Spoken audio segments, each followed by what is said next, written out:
Okay, well, I don't know what's happening. Hold on.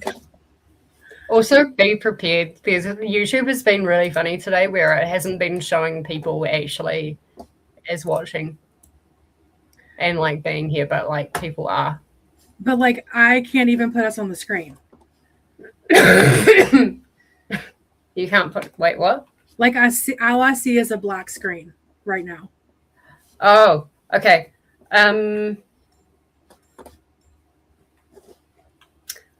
Fuck, Nicole gets this all the time. Because it says your browser failed to play the video clip, so I don't think the video played, and now I have a black screen.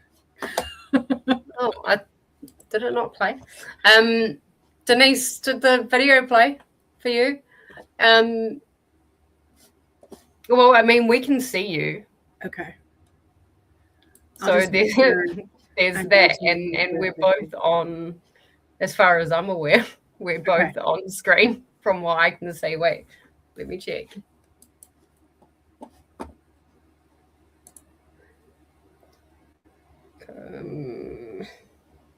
Okay, if I'm on YouTube, I'm seeing both of us, but on StreamYard, I got nothing.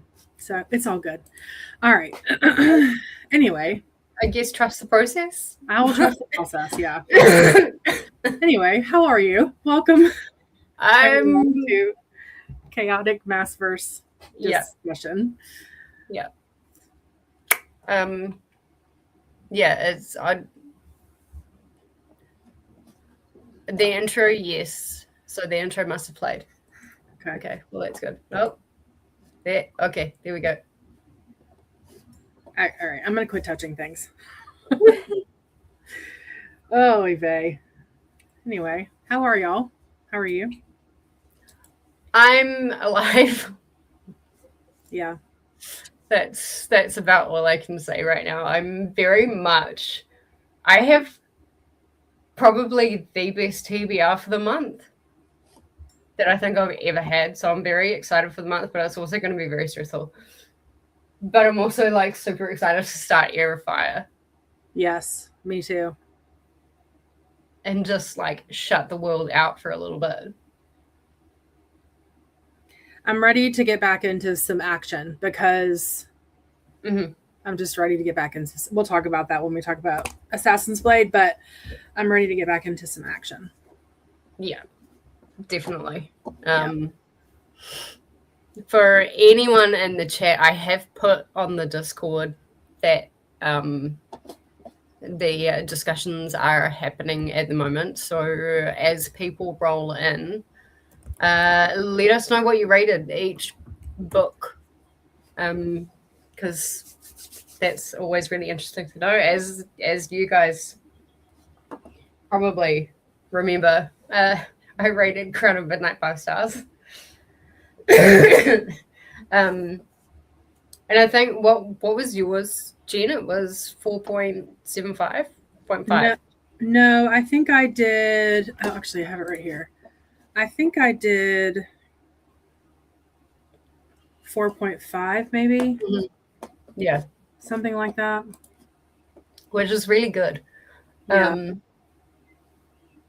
Yeah, kind of non-spoilerish to begin with. It was definitely a lot of action. A lot of action. I think from a certain point, I can't remember what chapter it was, but from a certain point, it ran and then it sprinted and then it didn't really stop until the very end. But the action kind of kept climbing. And by the end of it, I'm just like,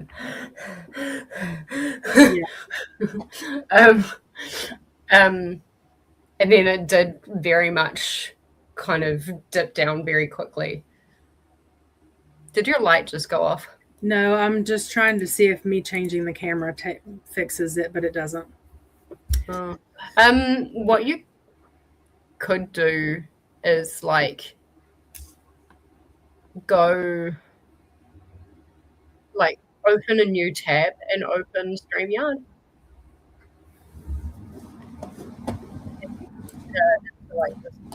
You'll show twice, but then like you can shut down this old one. Okay. That's what Nicole does. Let's try it. You'll have to add yourself to the screen before you.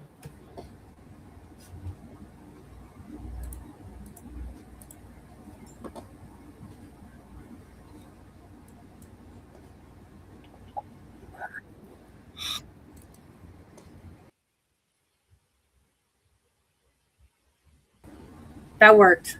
I can see us now. Oh, the Nicole trick worked. It did work. Yes. I will have to tell her thank you.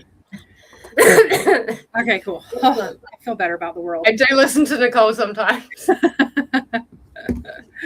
Oh, goodness. Oh, I'm glad that worked. Like, Me too. for somebody. I've never actually seen anybody but Nicole do it.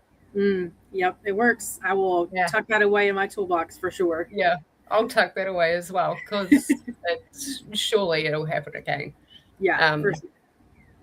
But yeah, like I was saying, the action just kind of went like way up here, and then it actually dove down right at the very end there.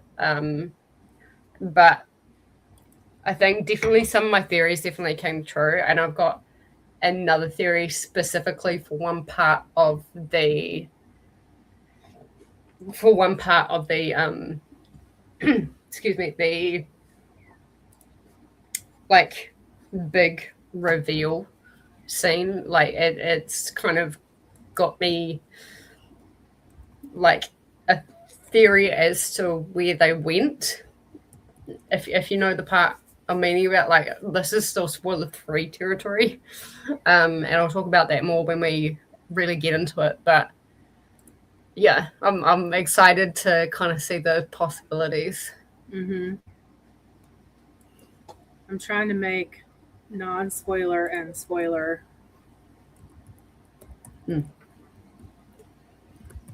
tags real quick. So I guess Denise, how did you rate? Or there she is. I was going to say, how did you rate Crown of Midnight? 5 stars. Jessi rated 5 stars. I was at 4.5. I don't know what made me be 4.5. I think I get sucked into the hype, and then when it doesn't, not that it doesn't meet the hype, but when it doesn't quite like reach that level, like it's close. And I think that's a me problem from not being, like, if I had been on the same pace as you and Denise and Lexi, I probably would have felt it differently. But I was behind, so I didn't get that same shock factor that you guys. That's a good point. I think with the pace, and I think also with the fact that me and Lexi and Denise and I think some other people, I'm not sure, we were all finishing at the same time, and so we were all feeding off each other's energy. Yeah. That I think always helps with me with kind of giving a star rating higher than what it ordinarily would be. So I think, I think kind of finishing it on your own, that 4.5 is a really good rating. Yeah, I'm not at all upset about a 4.5. I was surprised that it was that high for me, actually. But yeah, I enjoyed that one better, definitely better than Throne of Glass. For me, I could feel the roller coaster more with this one. And I really liked that. I really enjoyed that. Yeah. You know, like you were saying, like you're tense and you're like, okay, I can breathe again. And you're like, oh, here we go again. Like I could feel that better this time around. And I really enjoyed that aspect of it. Yeah. For sure. All right. Do you want to start chatting on a non-spoiler? Non-spoiler for Assassin's Blade? Oh, I was thinking Crown of Midnight, but we kind of just did that, right? Yeah, we kind of just did that. But what is, like, I mean, the non-spoiler, I guess, is for you is the fact, like, that you could feel it a lot more. But is there anything, like, story-wise non-spoilery that you can touch on? Trying to go back through my notes right here and see. I think that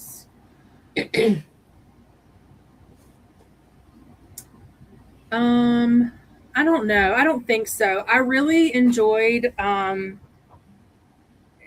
of like the side stories, I guess. I mean, they're not really side stories because they all are intertwined, but like for example, I really loved the side story, if you will, with Baba Yellowleg. Like I really like her character, Yes. that character. I like that part of the story. Yeah. Um, I like that. I like it. I really enjoy watching Selena figure things out. Like you can almost see her brain working and figuring out the puzzle or the mystery of everything. The I, cogs too. I feel like with Yellow Legs, like you could watch her put all the pieces together in real time. Maybe that's the mystery lover in me, but um, Yeah. I really like that one and that part of the story. I'm interested to see as we move into Air of Fire how the relationships with Kale and with what's his name? His father, No, the other guy, Dorian. Dorian, play out. um, now that we've read Assassin's Blade, I'm interested to see how the characters that were peppered in that we already knew about, like Sam and Archer and Arabin. yeah, like how they continue on in the main story. So Mm-hmm. I think that I'm interested to kind of pick back up on the main storyline again. Mm-hmm. Yeah. And so that kind of leads really well into Assassin's Blade, which was an absolute dip Yeah, in terms of action. yeah, It was the breather. In saying that, I feel like for probably a good 70% of Air of Fire, I think is going to be a breather as well. It's yeah. going to slowly go up like that. Okay. I reckon, like, because well, this is kind of getting into spoiler territory. I'll talk about that later. But like just in the way that Crown of Midnight like truly ended, I think is leading up for more of Selena figuring out who she is and also Dorian figuring out who he is, really not just as the prince of what the fuck? What's he prince of? Adon? Uh, who? Dorian? Dorian. Yeah. No, he's the prince of. Adon. Yeah. Oops. Sorry, I thought you said something else. Yeah. So I think Air of Fire is going to be like essentially two different perspectives. It could be Kale's perspective as well. But I think for the most part, it's going to be two different perspectives because obviously she's sent away, but some big kind of reveals happened with Dorian. And so I think Air of Fire is really going to be Dorian's book to. Yeah, I agree. Talking about Assassin's Blade, it was fine. It was. I can understand why some people now say to read it first to get that emotional impact and to get that shock that would otherwise happen if you hadn't have that would happen if you hadn't have read Throne of Glass first and Crown of Midnight. But the fact that we did, but like Sarah J. Maas recommends reading Assassin's Blade third. Yeah. And so that's why I put Assassin's Blade third because that's like how it was recommended. But like for anyone that is wanting to start, the shock and the gasp, then Assassin's Blade should be read first. Yeah, I don't I'd actually love to know why, kind of more in detail, why it is recommended in that third spot. So Lils is here, and they've read the entire series. So please feel free to hop in your thoughts and comments and stuff. And it looks like they read it third, and I'm glad that she did. I'm glad we did it third also, because in terms of a breather, well, that yes, but I'm not sure. I didn't love Assassin's Blade. I found it to be I compared to the other two, it was a bit boring. Yeah. I found myself like having to force myself to continue, and I'm not sure that I would have been interested in continuing had I read it first. I mean, I would have, because of this long, but had I read it on my own first, I'm not sure I would have continued. So I think if you are someone, I don't know if it was you or someone said early on, if you're brand new to this type of genre, it might be a really good soft entry. But I don't know that I would have wanted to continue, honestly. I will say how you were talking about reiterating the same thing over and over again. When I was reading The Desert, no, it was either the desert, the beginning of the desert, or the beginning of what's after the desert. Underworld. It must have been the desert then. She reiterated something else. I can't remember now what it was. Like there was a whole couple of paragraphs about it, and I was like, "Why are we like we literally just read this past chapter?" Oh, right, yeah. It was whatever that story was in the desert. It's frustrating, isn't it? Which makes me think it wasn't intended on being a one book. It was intended on being multiple, like a short story series. Yeah, almost. But again, like that's an editor issue that you didn't think to take that out, because it was like towards the end of the story before, and then like in the first couple of chapters, they reiterated that, almost retold the entire story. I was like, what's happening? Yeah. But but yeah, that bugged me too. But I just it was just fine, But Lil says that it makes sense later on. I know, I saw that and I'm like, which is very intriguing now. Which I'll be honest with you, makes me want to read the next two even more when things are peppered in like that. And no, that's not too spoilery, but Lil, I'm like really interested. When does it start making sense?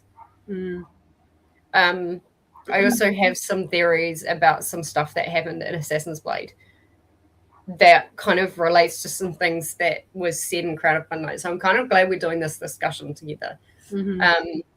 But non-spoilery, it was fine. I think overall I rated Assassin's Blade 3.5. Yeah. It was a palate cleanser. Maybe if I wasn't dead to the world, and on meds and all sorts of stuff for like that first week, I would have enjoyed it a bit more. But like there were other things on my TBR that I could have gotten to. And I had that feeling like I could be reading something else. But like they did kind of itch, like they did kind of scratch that itch where they needed to. It just wasn't super satisfying. But I don't know. It depends on how much Assassin's Blade makes sense later on as to whether I would actually reread the book or reread just one or two particular stories. Yeah. Denise rated it 3, but then Lil's rated it 5 stars. I was trying to figure out. I mean, overall, yeah, I agree. I I really the first one was fine. The second book, I really enjoyed the second book, The Healer. I actually really enjoyed the desert too. I felt like I felt like the fact that she's a teenager, because she reads much more mature or older than she actually is in a lot of this. But I felt like, especially when she came back from the desert, I felt like I got the kind of, like, I remembered the way she was acting. I was like, oh yeah, you're a teenager. Like, this has teenager written all over it. But I did really enjoy The Healer, and I did really enjoy the desert. The underworld, it was I got a little bit bored with that one. Yeah. But overall, I'm probably going to say 3-5. I think the underworld was really just set up for the Empire, the first series. Like, they could have been one kind of longer story, I think. The underworld and Empire, you said? Yeah. Okay. I just like they were actually placed together really well. Like, the underworld ended so the Empire could kind of happen. So I kind of like how that married in together. But yeah, I mean, I think I gave Healer 4 stars, and I gave the subsequent ones after that 3.75. Let's have a look. Pirate Lord, I gave 3 stars because, yeah, that was a bit boring. And to be fair, I think as much as, like, the stuff that happened in that, like, was the incident that led to the rest of the book, I was just like, eh. Healer, I gave 4 stars. Desert, I gave 3.75 because I did have fun with it. Underworld, I gave 3.75, I think, just because, like, of the whole setup, but, like, it also gave a bit more to Sam's character. Like, you actually got to spend a bit more time with him. Yeah. And the Empire, I gave 4 stars. But yeah, overall, I would say 3.5.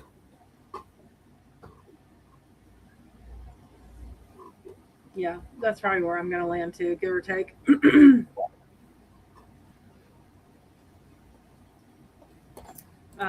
Lil says, Queen of Shadows and Empire of Storms, it kind of all starts to come together, but could be wrong because she finished the series a year ago. One thing I did notice about Heir of Fire and Queen of Shadows is, like, I just assumed that because it's the same story with different POVs that they would be similar in size, and they're not.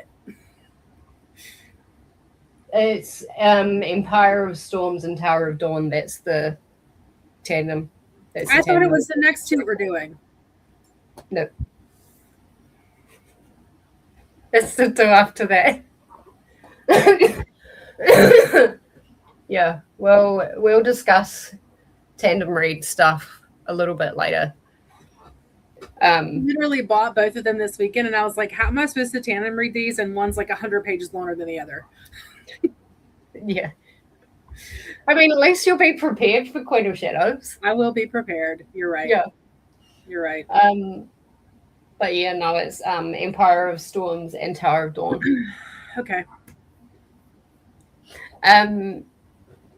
Yeah. So Queen of Shadows. So we've still got Heir of Fire. Like, Heir of Fire, I think, is going to be like the learning book because the world is all of a sudden just going to start expanding. We've been in the glass castle, and now all of a sudden the world's going to go like that, and so we've got to learn about everything again. Okay, that's a good point. And so, like, that's another reason why I think Heir of Fire is going to be a bit slower to start off with. Okay. I mean, Sarah J. Maas, she'll ramp it up. Yeah. And the whole roller coaster thing will start again. But yeah, I just think with Air of Fire it'll be a little bit more cruisy, but it'll still be a lot more action packed than Assassin's Blade.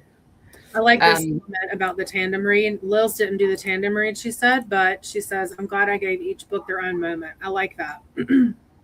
Okay. I like that. The story with that certain character at the end made me heartbroken. Are you talking about Sam? Or with that, so you're talking about a different character that we're either not thinking of or we haven't been introduced? Oh, she said, yep, Sam. Oh, yeah. Okay. I'm like, huh? But see, that didn't affect me at all because we knew it was going to happen. And I was like, if the 5th book is Empire and it'll be all about her capture, then Sam dying has to have happened before that. So it has to have happened most likely in Underworld. And so I was prepared for it. And it didn't affect me at all. But then I didn't cry during Harry Potter either. If you know, you know. I'm going to put this on really quick. Last couple. Denise says, I think because of what Kale finds out at the end of it it's going to be an Air of Fire where Selena knowing, oh my gosh, Selena knows she is Aelin Ashriver Galathinius. Yeah, I don't think Selena really knows who she is at the moment. And, like, I don't think she kind of knows actually why she's been sent to Terrason. Mm-hmm. I believe she was sent to. Like, she's actually sent to the fairies, I think. The Fae. I'm not trying not to be spoiler. Well, that's why I put this up there, because I was like, we can be spoiler if we need to now. Yeah. We can be. We've talked about non-spoiler stuff. Spoiler alert! Anyone that has not read any of this, sorry. It's okay. I put the banner up. We're okay. I mean, I think even though we knew early on that he was going to die, I mean, I really liked Sam as a character. He hit a soft spot for me. So it's still, it's one thing to know someone's not around, and it's another thing to like be in the middle of it. But I really liked him as a character. I was really annoyed, I guess, by the I keep wanting to call her Ansley, and that's not how you say it, but the Ansel character from the desert. I thought it was pronounced Ansley. Oh, maybe it is. Ansel, Ansel. Maybe that's, I don't know, maybe my kooky brain last week didn't. Maybe that's how I know someone named Ainsley, and that's how I read it the entire time. But yeah, like she made me mad because I'm like, you little traitor. That was in the desert, right? Yes. Yeah. But yeah, I mean, what do you expect from assassins, though? I know. But speaking of Sam, like, I felt like part of the teenagery stuff that I was talking about earlier with Selena, it really came out when Sam came back, because she's like, oh, it's you. She was very standoffish to him and very like, playing hard to get. Well, that I took it as like being bratty, like, because it's like he watched you get the snot beat out of you, and you're just like, oh, what's up, But yeah. I mean, she eventually came around, of course, but yeah. But yeah, Ansel made me mad a little bit. But yeah, Sam was. I like Sam. I like Sam as well, but and this is kind of another point losing thing for me. I don't think he's been explored enough, like all throughout. Like, if you really wanted me to feel something for Sam, he should have been explored more throughout Assassin's Blade, like maybe having some of the point of view from Sam's perspective, and he should have been talked about more through like Throne of Glass and Crowd of Midnight. Like, whereas like he's just kind of like sprinkled in there. And so I don't know. Like, I like him as a character, but I also don't have any feelings for him.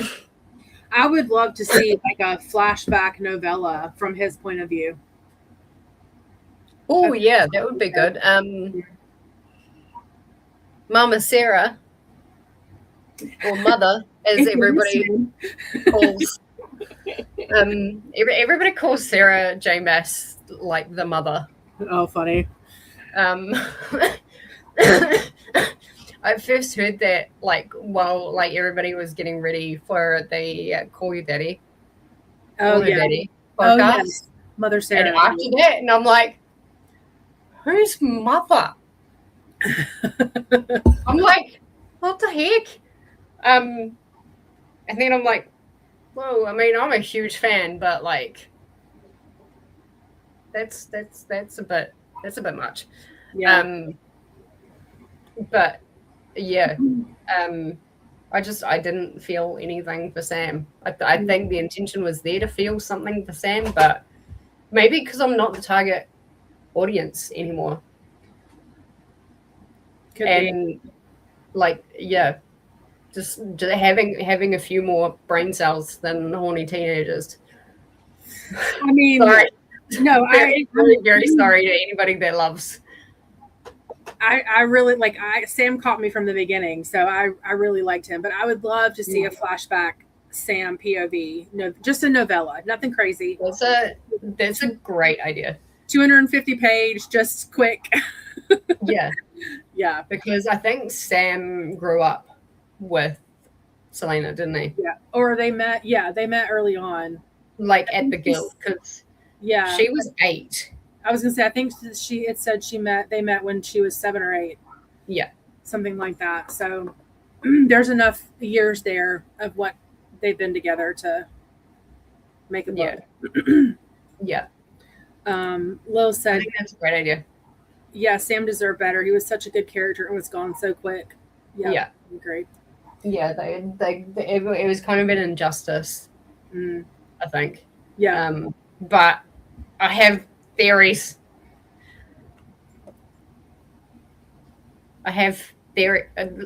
Judging by what Lils is saying, my theory is probably very wrong. But she what? She's going to find out she's queen in Aerofire. Yeah. Yeah. So why don't we kind of backtrack and kind of start at the beginning of? I was going to say Queen of Fire. No, not Queen of Fire. What am I? Oh, this is interesting. She says, I'll digress real quick. She says it's very YA at the beginning, but then the more you get into it, it transfers into new adult. Yeah. Which, I mean, that's great because she's growing with her audience. Yeah. And it makes sense because, like, even in ACOTAR, it kind of starts as... I wouldn't say... You've read ACOTAR, so, like... You'd probably agree with me in saying that it's not YA because of how explicit some of those scenes are. Yeah. So I would class it as adult. Yeah. But then it does definitely kind of very, very, very much turns into adult. Okay. Yes. And you might need some ice water. Oh Lord, for some of it. But like, Sarah J. Maas does tend to grow her characters with her audience and her books. and then like that kind of puts it in a new, not genre, but like new age range kind of naturally. Yeah. So that's good. I'm looking forward to that because I struggle with YA, with the whole whininess and like with teenagers just wanting to tell them to toughen up. Literally princess in Selena's case. But then she's a tough cookie anyway. But like, you know what I mean? Like with a lot of YA, it's just kind of whingy and whiny and very immature. Yeah. Yeah, I agree. There's some immaturity peppered in there for sure. Yeah. But Lils has made a very good point. Hi, Alicia. Yes. I was eating dinner, listening to you guys while working on my journal. Perfect. What's for dinner? We are having, I bought stuff to make chicken, like breaded chicken sandwiches, whereas you guys call them, I think, chicken burgers. Do you guys call them chicken burgers there? So chicken burgers, like we actually have like a burger bun, and then like a chicken like fillet is usually crumbed. Yes. So that's what we're having for dinner. But then my husband was like, well, I just want to go to the grocery store and get subs. So I'm like, whatever you want to do. I don't really care. Yeah. I should go to the supermarket today, but I think I'm going to wait until tomorrow when I've actually got to go out. Oh, yeah. Yeah, I think that's what I'm going to do. But then I'm going to make chicken curry, and then I'm going to make some like Mexican chicken because I've got half a full roast chook there. And then I'm also going to make my own chicken stock with the bones and stuff like that, and like use everything. Nice. So Liz was saying Sarah J. Maas was very young when she wrote Throne of Glass, so you can kind of see her progression. Yeah. Mm-hmm. Yeah, definitely see the progression. Like in the writing style, even from like Throne of Glass to ACOTAR, I can see it. But from ACOTAR to how complex Crescent City is,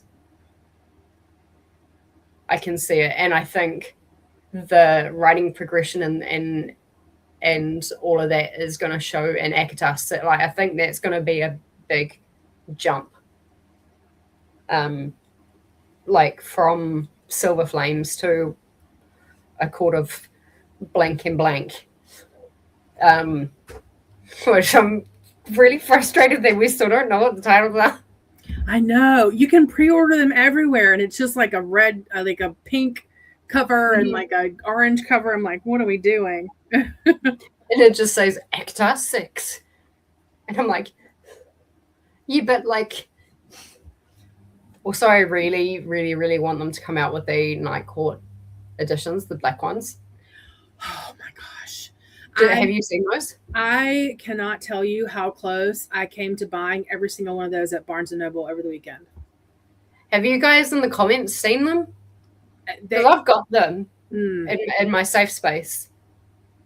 My husband was like, keep moving. Just keep moving. I'm like, but they're all no, ma'am. black. No. You got to buy them and then treasure them. Like those. My only concern is are the new ones going to be in that edition, or are they going to stop? Well, that's what I'm hoping. Like I'm hoping that like the regular edition comes out, but that she'll also bring out the Night Court edition for 6 and 7 as well. I hope so. I'll be really fucked off if they don't. I'll be like petitioning like TikTok, Instagram, everything. For them to bring back the Night Court, because those puppies are so beautiful, they will never get cracked open. They will stay in the dark in a very well dusted area. Yeah, like they're incredible. Only my specialist books go in that place, and there's a few of them in there. There's Coda's collection. Because Coda sent me his collection of books, so that's in there. There's the it's not first edition, but it's like second edition of the original Bachman books. which y'all don't even want to know how much that is worth. I bought it for $225, and that was considered cheap. Wow. And there's like some of Mum's old books in there as well, and some of Grandma's books, and I'm like, these puppies need to be well looked after. Yeah. They don't see the light of day. They're well dusted. There's like damp things in there to make sure that there's no hydration in there as well. Yeah. So yeah, they are well protected. But yeah, they will never be cracked. They will never actually be read. You know how some people collect like those pop vinyls and they never take them, or like any figurine, they never take them out of their box because it like ruins the value. And that's kind of what I'm doing with these books, is like not opening them to keep their value. But like I'm never gonna sell them. But yeah, I don't go for special editions. Yeah, those are gorgeous though. Those black ones are gorgeous. The only other real special edition that I've got is Sunrise on the Reaping. And I almost like I went jelly leg when I saw that in the store. So I had to get it. But yeah, they are gorgeous. They will never be read. They will be looked after. If anything bad ever happened in my house, the first things to be saved would be those particular books. I hear you. Yeah. Hold that thought, Denise, because there's something on the cheat sheet. You know, the character cheat sheet that you that may kind of, I don't know, maybe that kind of leads to that. But let's kind of start from the beginning of Crown of Midnight. Okay. Because we're kind of going all over the place at the moment. So here's me being like, this is my channel. No, you're fine. All right.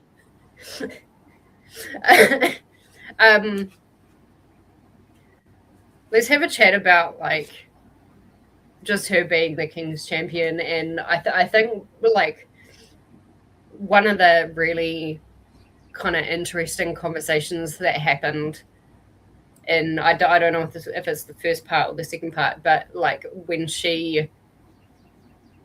before she gets arrested, which we can talk about later, I'm pretty sure she has a conversation with Catelyn, the lady that ended up getting arrested for poisoning her. Oh yes, Catelyn. I thought like that was a very interesting kind of, I don't remember exactly what the conversation was about, but I remember I was like very intrigued and very invested, because I think Catelyn is going to play a bigger part. And there's also, I've seen on Instagram some theories about Catelyn, which makes me even more fascinated. Yeah, there's actually a lot of things through Crown of Midnight that I've seen that I'm actually kind of linking back to ACOTAR. Oh, okay. A lot of it are characters that you haven't met yet. So I've got to be careful with some of what I say there. But I think Catelyn is like bubbling up to be one hell of a villain. Oh yeah? Yeah. You think we're going to see her again? I reckon so, because I'm pretty sure she wasn't executed. No, she got married off. Oh, I do not remember that. they sent her away. She had an agreement with let me find his name really quick. She had an agreement with what's his face, and left to marry him. With Parrington? Bye, Liz. Thank you for coming. I'm pretty sure that was this book. Yeah. Duke Parrington. She went to live with Duke Parrington and Marath. It says the thought that the Duke planned to use her for dark magical experiments left Selena disturbed. She thought about the migraines that she shared with Caltang when they were poisoned in the prison. But she left to be with Duke Parrington. Then yeah, I definitely think she's coming back, and I think like the way that I don't know. I mean, it's just like the way that she was talking, or like I guess the tone that was coming across is like there is more planned for Caltang. I think. I could be wrong. Yeah. But I think there is more planned. There is no reason. I think as far as Sarah J. Maas and her, like, everything happening for a reason. Yeah. There has to be a reason why she was married off to Duke Parrington. There has to be a reason, or like, well, yeah, she was obviously released. There has to be a reason why. If she wasn't meant to come back, she would have been executed. True. So yeah, like that's my thoughts on Caltang.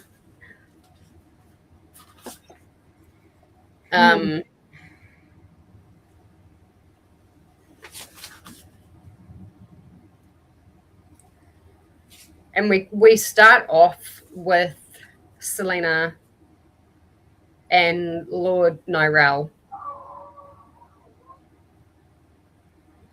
And I like how chapter 1 ended, where it says, her sword slid out of its sheath with barely a whine. She took shuddering breath, bracing herself for what could come next. Also, if you say shaking, I have my washing on. And as we know, my washing machine tends to vibrate like my entire house. Lord Nyrell's eyes flew open just as the king's champion raised her sword over her head. I like how it ended like that, with that ambiguity. Because you think that she's killed him, and she does bring a head back to the king. Right. But what I loved is how it actually went back and explained like what her, like the method to her madness actually is. Yeah. And I think some of the things that happened in Assassin's Blade, like where she decided to free the slaves and things like that, I think that's kind of helped her with her decision to actually save the dude instead of killing him. But coming back to Sam, so we know she mangles some other face and head so that it's not recognizable.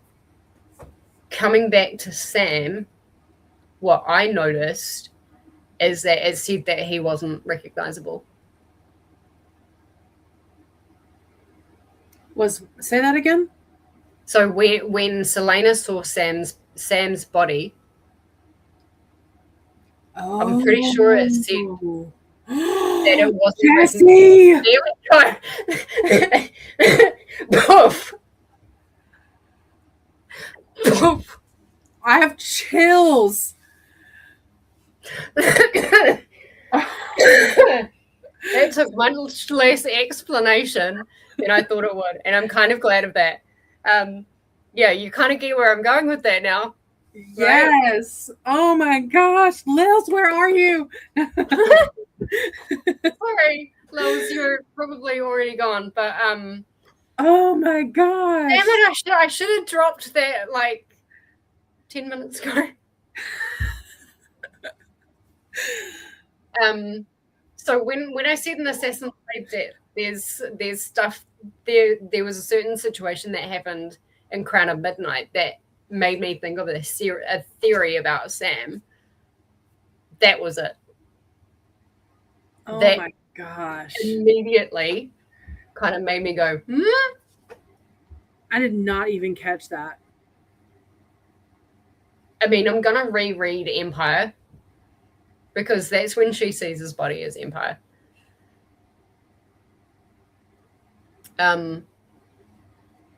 But yeah, immediately I was like, nah, something's not right there. Oh my gosh. Mic drop. Yeah. And look, I could be wrong. It's a theory, a book theory. But yeah, as far as Sam is concerned, at this point, in this time, without having read any of the rest of the books, right, I think he's dead. Yeah, there we go. Mic drop. Oh my gosh. So that's one of like two really big kind of connecting theories, I guess, that I've got. Is he still alive? Yeah. That's my theory.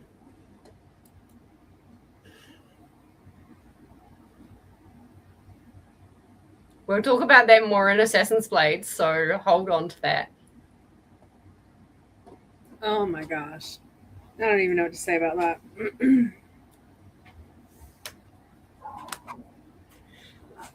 You're welcome. Yeah, for real. And now you'll never read that kind of situation the same again. No, never. But see, now like my brain is like reeling because like Can you hear my? Oh no, I have my AC on in here. I can't hear it. Okay. My washing machine sings to me and dings to me.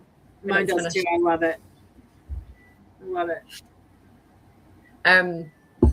Yeah, my mind was real. Like I think in my last sprints where I was reading Empire, that's when the mic dropped and I had my camera on. You would have seen me go. I did see that. And I put in the private chat what happened, and you just moved on. I'm like, maybe you'll figure it out. I'm like, but yeah, like that is definitely a theory. Did I even put that in the Discord under? I'm glad to know that's what that reaction was from, because I distinctly remember that face. Yeah. When you made it. That's what that was. That was me making that theory / connection. Oh my goodness. You're so much smarter at this stuff than I am. I just read to read. I live on theories. Some of them are like way out of the water, but you know what? To me, it kind of adds to the enjoyment and the drama and the speculation. And I think here I come with my tiny one. I think Airfire will be about Dorian. I agree with that.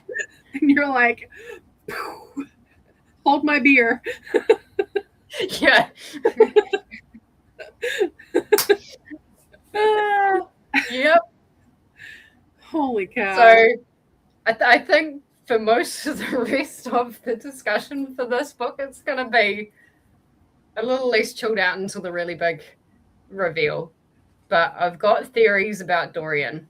Okay. I've got a massive theory about like when she went through the portal, but we'll talk about that later. But yeah, have you got any thoughts, or is your brain just kind of going like? Literally, like, what else is there? Point. Alicia's having pizza. That's what I got. Alicia's having pizza. And now Alicia is kind of cracking up.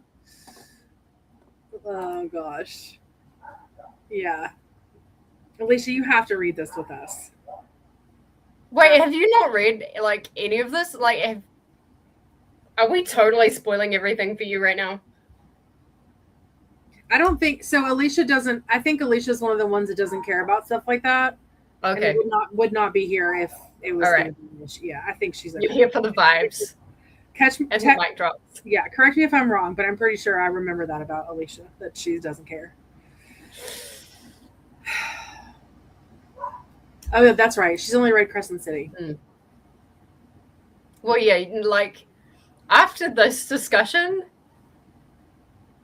if some of the mic drops don't, like, if Jen's face didn't convince you. And it's funny because after she said that, after you said that, I was like, God, Corey's gonna clip that. Corey, don't be surprised if I come to you asking for those clips, because I'm also going to clip like some of the best moments of this readathon. I don't know if it's going to happen series by series, but or whether I'm going to just do one big one. It might be series by series. I don't know how I'm going to do that, but there is going to be like a supercut of some of the best moments and discussions. But yeah. You will see that face again. Yeah. Yeah. I'm most nervous about my reactions in the ACOTAR series than anything else. Fair enough. Hey, you know Jamie? Yeah. Jamie's been reading ACOTAR. Yeah. Jamie's the 40-something% of the way through. They're Mist and Fury, right? She's reading now? Yeah. Mist and Fury, yeah. That was epic. All right, yeah. Let me read my book. See if I read. Sorry for like dropping that so early. I was like, do I drop it now or do I drop it when we start really unpacking Sam? But well, there's not enough to unpack about Sam. We did kind of unpack Sam a bit ago. I can't find my notebook where I wrote all my notes down, but I can probably figure it out. Let's see. I don't know if I have anything big. All right, let me start going through the book and see if I can. I mean, before we get to like the first really inciting incident, I want to talk a little bit about Archer. Yeah, I was just getting ready to say I want to talk about Archer. Yeah, he's a, excuse my language, but he's a wanker. Yeah, he's a slime ball. He's like I never trusted him from the beginning. Mm-hmm. And shock horror. I was right not to trust him. But I was hoping to see more of Archer and Assassin's Blade. This is another character that I think was grossly underdeveloped and underused. Yeah. Because he obviously does die at the end of Crown of Midnight. Mm-hmm. But, I mean, we know that, like, death doesn't necessarily mean the end. But he does, like, assuming that he's dead because he's dead. And he was just the villain of the story. Yeah. He was another character that I think was grossly underdeveloped. And I would love to have said he was mentioned in Assassin's Blade. Right. Like once or twice, right? Yeah. I was like, oh, Archer. I know that guy. Let me find out more about him. No. And I was quite disappointed about that. but yeah, like it was quite clear to me from the beginning that he was a scumbag and a slimeball, and like he's the very definition of unreliable narrator. Yeah. Yeah, nah. He deserved what he got. Do you feel like Archer was a character that kind of like got one over on Selena? Or do you think she knew all along he was a slimeball?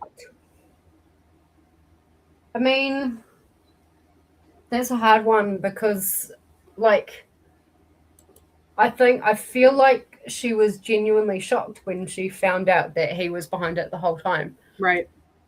But at the same time, like, it is possible she could have had an inkling because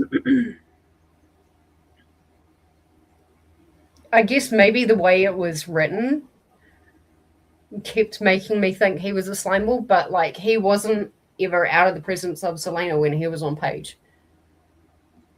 Yeah. And so like the fact that we were actually in Selena's head, I'm like, did she actually have an inkling? So there's a very good question. But I think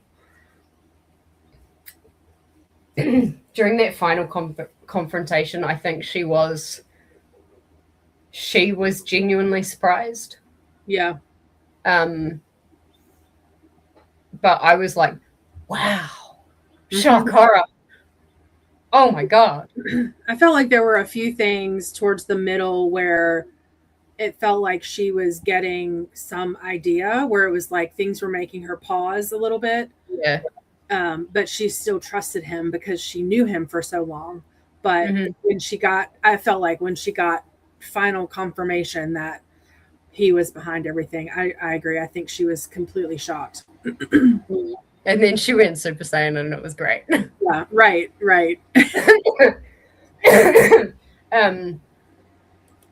Yeah. He deserved what he got. But like I don't know. I don't think this is gonna happen, but maybe we could get like a point of view or like a few chapters where kind of you get Nehemia, you get Elena, you could even get Archie. You could get all of those that have died kind of come back in some kind of magical way. Yeah. Because obviously we saw it with Nehemia. Which we'll talk about that. We'll talk about that in a bit. But like it can happen that you can kind of you can force the connection from, I guess, like or Selena could force the connection from her end. So like, and that's a portal. So she could, like, they could come back, but I don't think with Arch. I don't know. I don't think they will, or I don't think Archer will. Yeah, I think he's gone too. Yeah, which is a shame because he could have been, like on the underside, he could have been a really good villain. Yeah, he would have been a very good villain. You're right. Yeah, he was a great villain for this book. He was very good at being manipulative. I think like even right from the beginning though, right from that ball that they went to, like where she ended up breaking into the dude's study, I think it was, and then got caught. Like, I'm just like, dude, you led her into that. You like that was a total like. And Selena, like, I got a little bit angry with Selena because I'm like, you should have known better. Right. But then she's still a teenager. She hasn't developed those processes yet. But yeah, I got a bit angry with Selena because I'm like, you should have known better. Yeah, there's been a few times, even in Assassin's Blade, where I was like annoyed with her, but then you have to realize, you have to remember she's a teenager. Yeah. And I think like it'll be like better for me to handle once she grows up a bit. But yeah.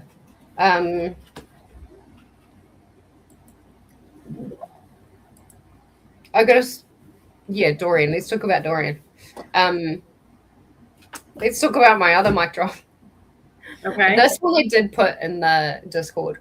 So if you've checked any of the spoiler tags in Discord, then you'll kind of know what my theory about Dorian is. But yeah, Dorian kind of, I was really surprised when Dorian randomly came out with magic. I was like, Yeah. Okay. This is a direction. Selena was surprised too. Yeah. And that's why I think Air of Fire is going to be a lot about Dorian. Because he's just now learning himself and his new identity that he doesn't necessarily know yet.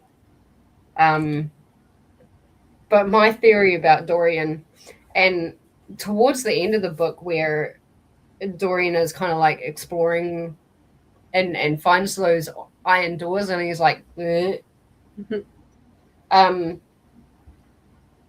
fairies don't like iron. Oh. Like fairies' reaction to iron is like,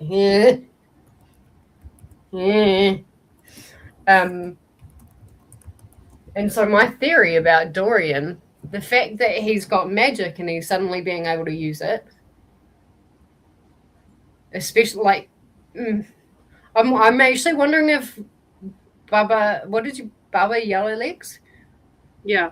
I'm wondering if she kind of did her thing and awoke it. Because was it just after that or was it just before that? He saw her twice. Once was with Selena, just kind of like at the carnival. And then once he went privately. But I think he's Fae. Dorian? Yeah. Because especially like that kind of got concreted. That kind of got concreted in me when like he had that reaction to those iron doors. And I can't remember exactly what chapter it was.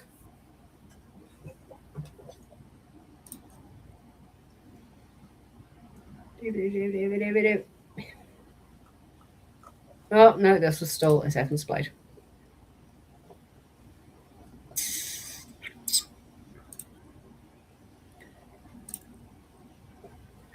Oh, yeah, apparently I have a theory about Kale as well. I forgot about that. Because Kale wasn't really much in Crowd of Midnight.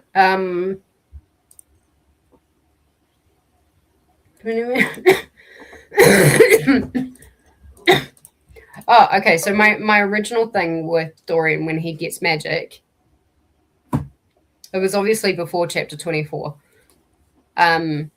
I said, I guess I shouldn't be surprised, but that kind of adds evidence to my theory that Selena and Dorian are distant relatives.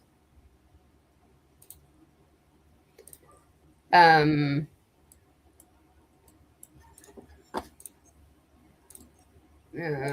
me just have a look. I'm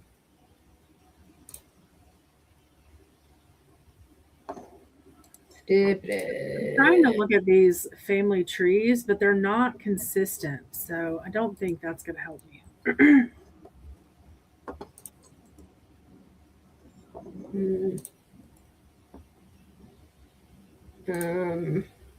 I know I put something else about Selena. Ren saying 20% and Dorian being a big sulky baby. That was funny. Oh yeah. He was very sulky. I think that's the whole young writer thing coming in, though. There is more about Dorian. I did 53%. No.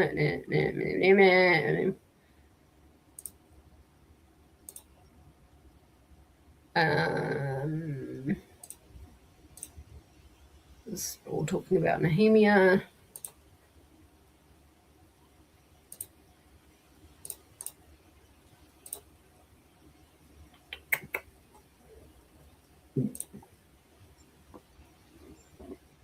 Oh yeah. Oh, here we go. Chapter 44. Right, let's see.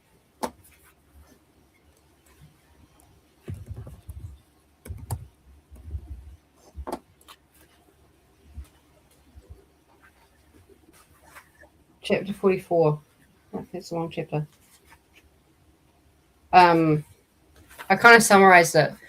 So Dorian following Selena and going into the staircase from the secret library passage, it says the iron reeked somehow and made his stomach turn. That's what made me think Dorian is Fae. Because it said in ACOTAR about how much the Fae hate iron. And how much iron actually disables Fae. And so if there was a prison for Fae enemies, I guess, then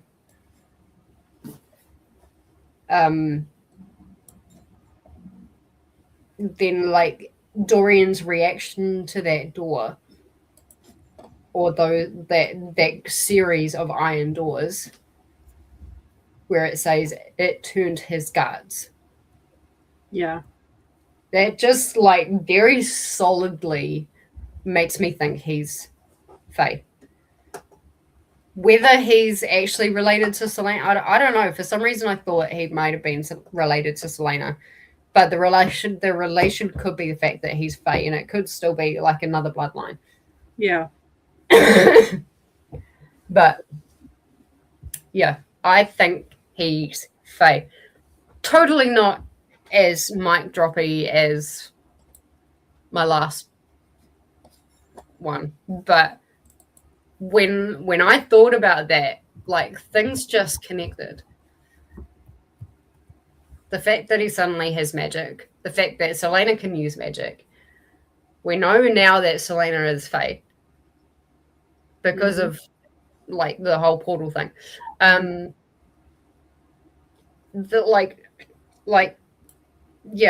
Everything just added up, and Dorian's reaction to those iron doors just kind of cemented it for me.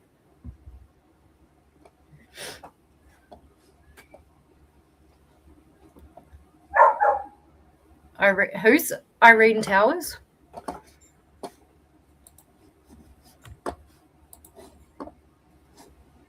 That's that Urine person that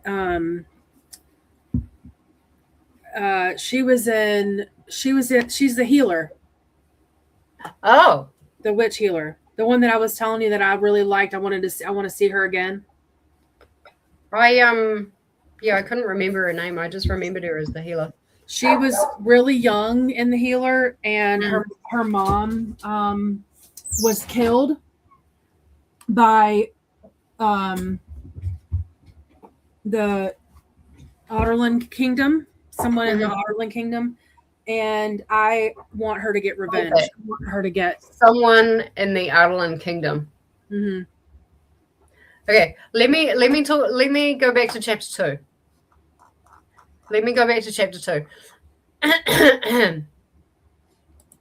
In Crown of Midnight? Yeah. I'm going to start things off with an early theory, kind of. I'm really just putting down thoughts. This is very early, and obviously this is my first time reading it. Chapter 2, King Dorian is sending Selena off to dispatch someone, which is obviously a rebellion. And to that sentence, we read that Kale stiffens. Now, in Yes. Throne of Glass discussion, I said there is more to Chaol than meets the eye. And I related that back to Angie's point with why has he never killed anyone as a captain of the guard. I think he, A, has either killed somebody and it's been kept from us. B, he has personal ties with Archer, maybe. That was never explored.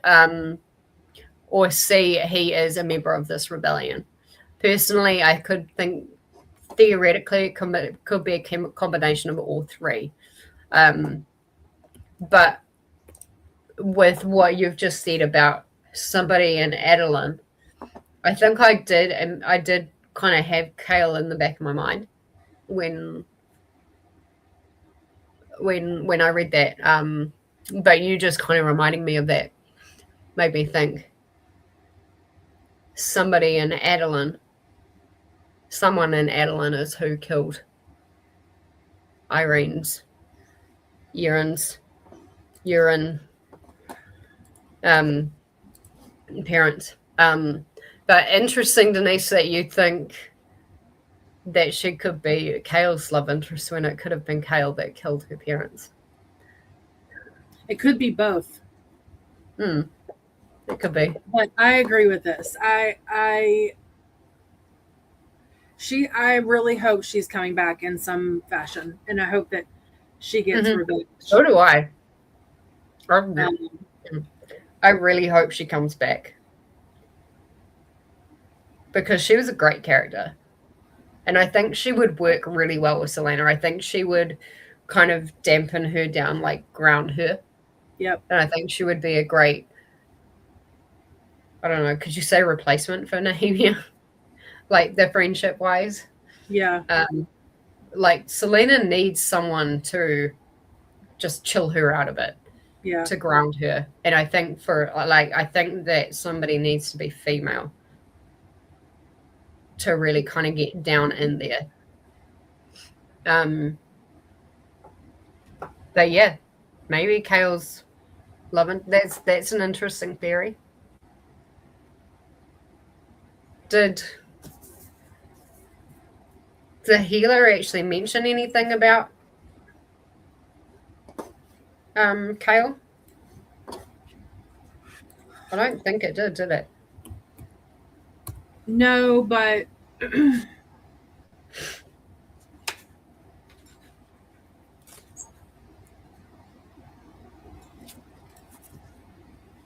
there was something that I read that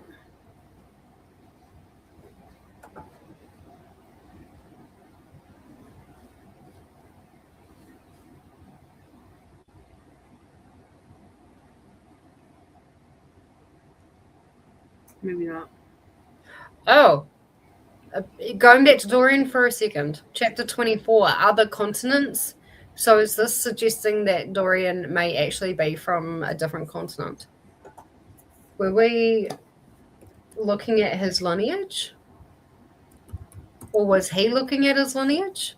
I think he was looking at like family trees and... He was, yes. Yeah, he was researching all of that. And there was something that I had said during one of our sprints with Throne of Glass that I've been holding on to because I'm trying to figure out when and if they're going to reveal it. And I thought it was going to be then, but they didn't.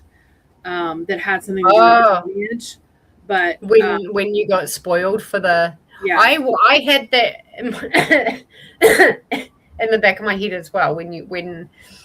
When like both Chaol was going through her lineage and when he was going through his lineage, like there was a lot of emphasis on lineage in Crown of Midnight. And I was like, I wonder if this is going to be the book that is like where she got spoiled. And I'm like, that would be good because it was quite early on. But okay, we still have to wait for that. Yeah, they didn't talk about it in this one. Okay. I mean, it would have been the perfect because it was in a spot where it was kind of like not a lot going on too. And it would have been a great way to drop that, but they didn't. Yeah. Okay. Interesting. I think it could be somebody in Chaol's Kingdom. Remind me where Kale is, like, he's, let me look at the map. Aniel. Aniel is still a part of the Adeline Kingdom.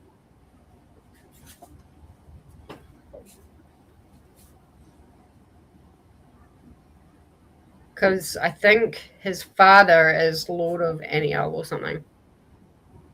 Oh, or okay. ruler of Aniel. Because there's another person I wanted to have a chat about. Was Kale's father, like this weird kind of side quest introducing Kale's father. I'm like, why? Well, I know there'll be a reason why, but like it just didn't feel necessary. And he was kind of an asshat too. Yeah, he was. Like a crotchety old man, like a grumpy old man. Yeah. But just mean. He's just mean. Yeah. I know this is a really weird reference, but I've been watching Outlander lately. And for some reason, he's kind of reminding me of Jamie's grandfather. Mm. And how, like, his grandfather is so, like, old-fashioned and things like that. He's kind of reminding me of that. And, like, he kind of strikes me as the type of person who would, like, align his alliances to best interest himself, not his kind of his town or his kingdom or like whatever he's ruling. It would be purely for himself. And that reminded me very much of Jamie's grandfather, which is happening at the moment. Yeah. He was I'm hoping like that timeline kind of continues and gets a bit deeper, because otherwise I think it was just a waste of page space. Yeah. Because I don't think anything really came out of Kale's like little side quest with his father, except for the fact that Kale was able to pull strings with his dad to get the king to agree to send Celaena away to, where was it that she got sent to? Somewhere in Terrason, where she like spends time with the fairies. Time with the fairies.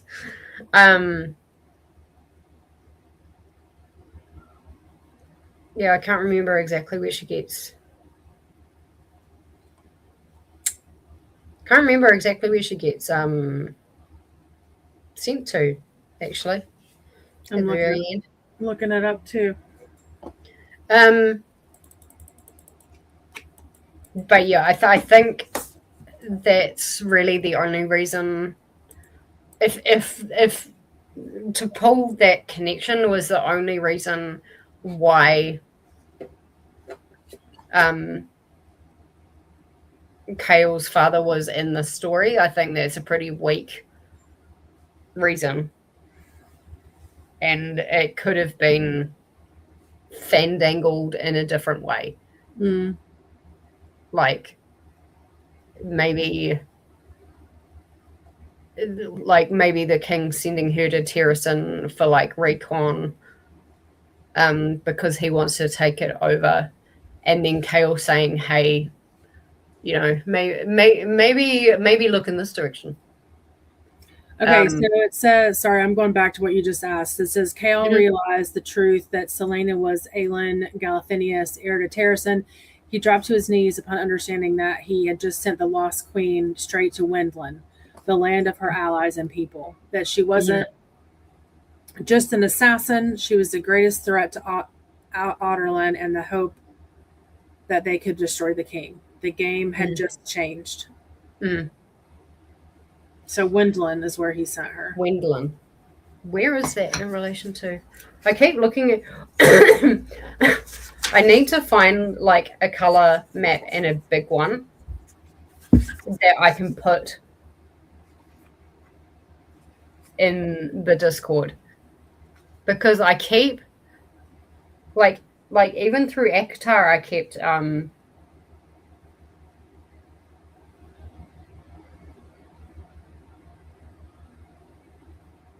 I kept referencing the map, but like this one, I feel like you really do need to reference the map.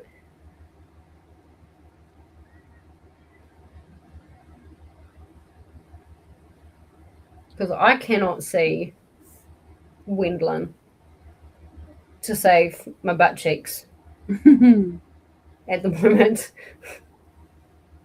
Okay, let me have a look. Oh, this is Assassin's Creed. It's over by Fenharrow and Rifthold. Like it's going out. It's not like it just says to Wendlin. I don't think we have it. Well, at least I don't have it in this map. Oh, so that's where the different. Okay, so it's a different continent altogether. Yeah. Why did I think she was being sent to Terrason? That's where she's from, right? Yeah. Yeah, that's where she's from. Oh, maybe it was Fenharrow that they mentioned. No wonder I'm not finding it because I've been flipping through Assassin's Blade. Fenharrow. They mention that a lot in Assassin's Blade. The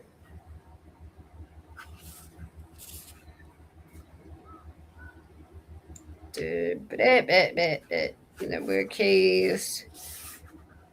Aelin Galathinius, heir to the throne of Terrason, died today. Oh, wait, no. Kale had to brace a hand against the desk. No, it couldn't be. He turned back to the... She once said that Arabin had found her. Oh, yeah, so this is like... But this, like, okay, so this passage also kind of brings the whole, like, just because you think someone is dead, it doesn't mean that they are. Kale had to brace a hand against the desk. No, it couldn't be. He turned back to the chronicle still lying open and turned to the next day. Aelin Galathinius, heir to the throne of Terrason, died today or sometime in the night before help could reach her deceased parents' estate. The assassin who had missed her the night before returned. Her body has still not been found, though some believe it was thrown into the river behind her parents' house. She'd once said that Arabin had found her half dead and frozen on a riverbank. He was jumping to conclusions. Maybe she merely wanted him to know that she still cared about Terrason, or there was a poem scribbled at the top of Ash River family tree, as though some student had dashed it down as a reminder while studying. Ash River is the fairest eyes from legends old of brightest blue ringed with gold. Bright blue eyes ringed with gold. So, like, this is where, like, he's kind of putting pieces together that she's actually Aelin. But, like, it's the whole thing. They all assumed that she was dead, but the assassin, like, has kind of, like, pulled a Swiftie. Arabin has pulled a Swiftie and raised her as an assassin. I wonder if Arabin actually knows that Selena is actually Aelin. Where are you reading that? Where? That's in Crown of Midnight? Yeah, that's in Crown of Midnight. It's like the last 2 pages. Literally. The last 2 pages before the acknowledgement. Okay. It's just before that little bit that you read. Yep.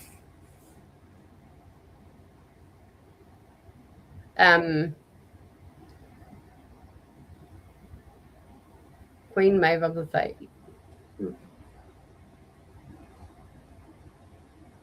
So she's going to be on a different continent in Heir of Fire.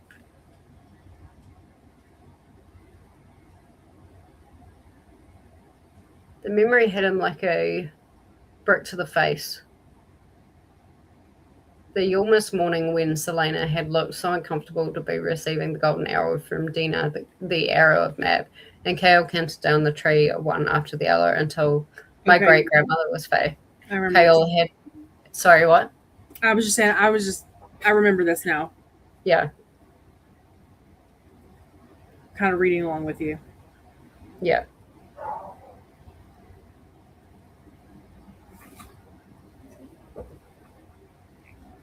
So it must have been Arabin that gave Celaena the name Celaena. Yes, they talked about that in Throne of Glass, that was the name he gave her as an assassin. But I don't, to your point, I don't know that there's clarity in. I mean, maybe he didn't know who she was. Yeah. That's actually just something that I've thought of. Does he actually know that he stole the queen, the heir to the throne?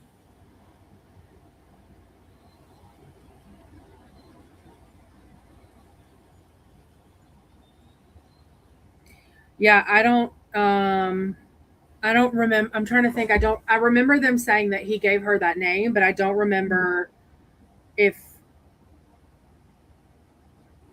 it was because if he knew who she actually was. Well, let's think about this logically. He took her from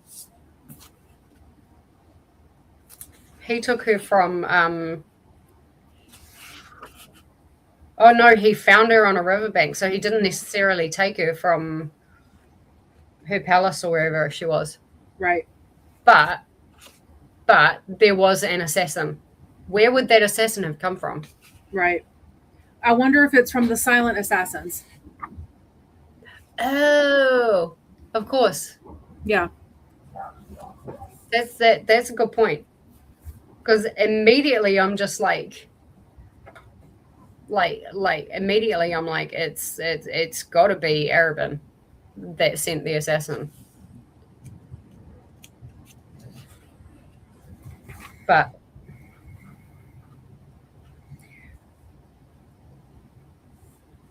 yeah, no, that's a good point, that it could have been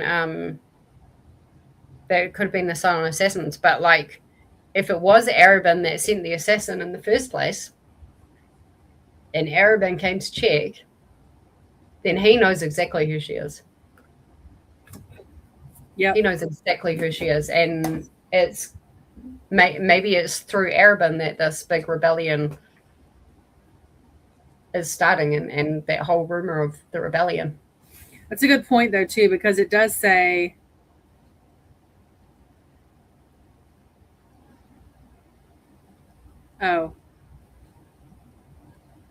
unless the assassin is Arabin, because it says the assassin who missed her the night before returned.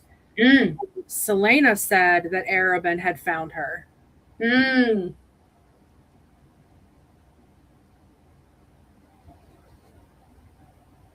Oh, maybe not though. No, but that's a solid theory, that the assassin was Arabin. Like, he, like, being the highest in the guild, he, like, and having such a big target. Yeah. I could see why he would want to do that job himself. Okay, so on that same thought process, if Arabin is the assassin that came to get her, Chaol says Celaena is Aelin Galathynius, the greatest living threat to Adarlan, the one person who can raise an army capable of standing against the king.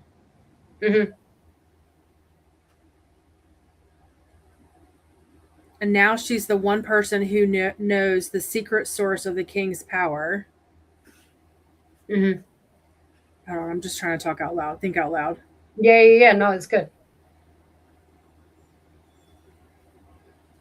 And so Chaol just sent her into the arms of the strongest potential allies.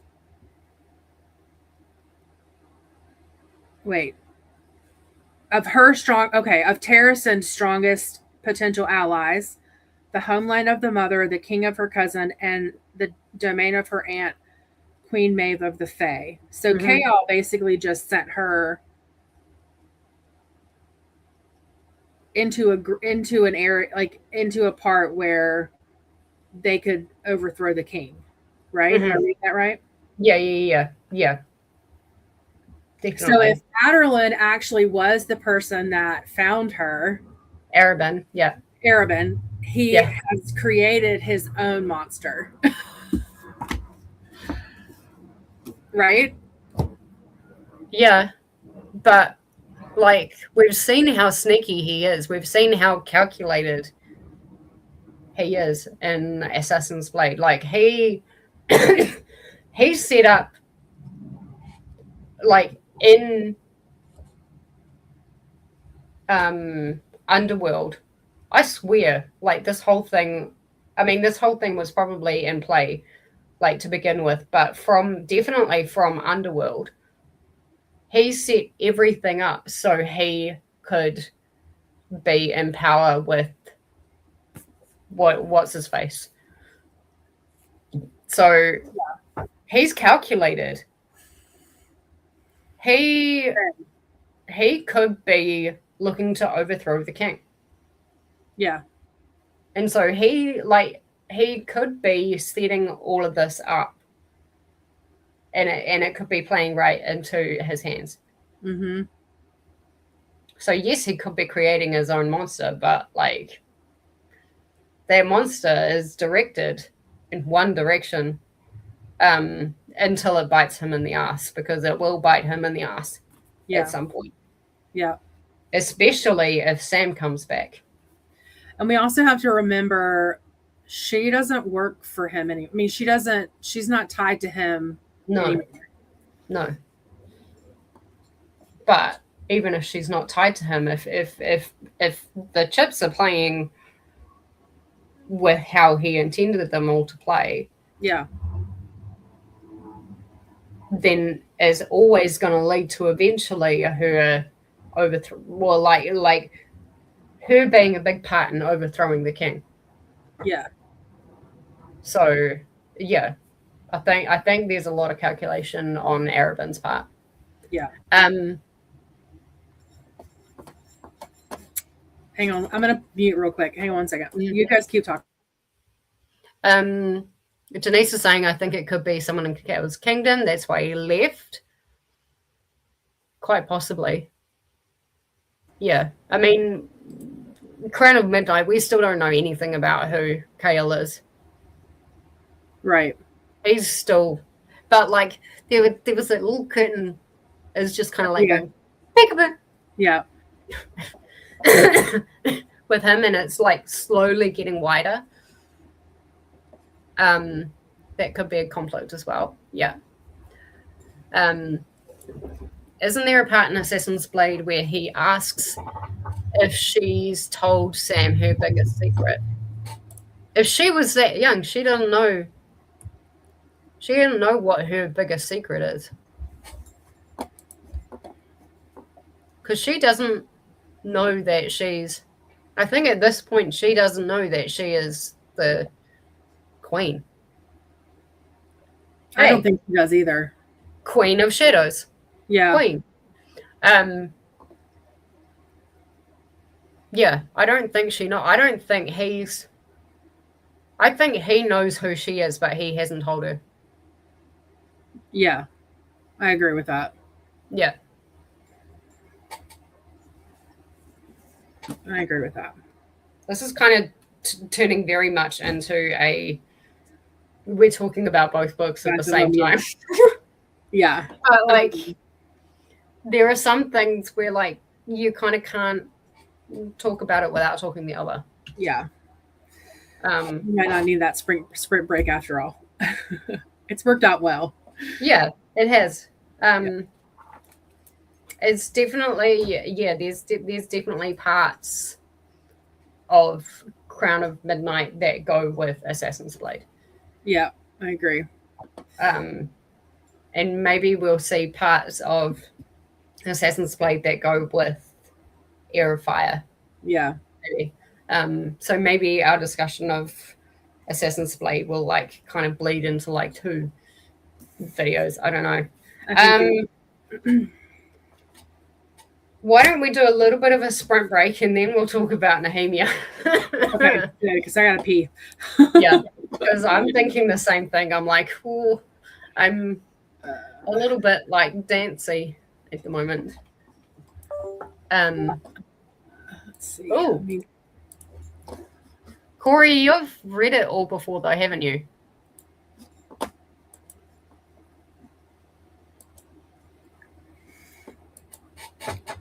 I believe she's 100% aware of who she is in all the books. I could be wrong, but a quick Google search leads me to believe that he's the only one who knew at the time. I don't know. Interesting. Well, I don't. It has been kind of. It has been said that she is an unreliable narrator. So, quite possibly. How you long? only got halfway through Air of Fire and Clay. Oh! Well, hopefully we can encourage you to continue on. How long do you want to do? Do you want to do 30 or do you still want to do 45? Whichever works for you. It's fine. I don't think I'm going to get a call. I don't think I'm going to get a call. I may get an email, but I don't think I'm going to get a call today. Okay. So, up to you. Let's do 45 if you're okay with that. Yep. And then that'll give me time to do a couple of things, reset my brain. Yeah. And then you guys read or do whatever you want to do. And prepare for the Nehemia bomb. Yeah. Grab some food, that sort of thing. I'm going to put on something real quick, just to say we're on a sprint.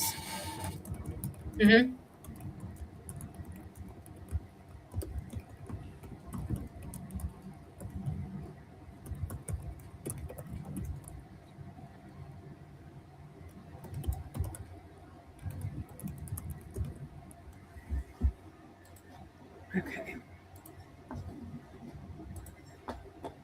Perfect. All right, cool. Well, we will see everybody back in 45 and we'll continue on. Happy sprinting.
Hello.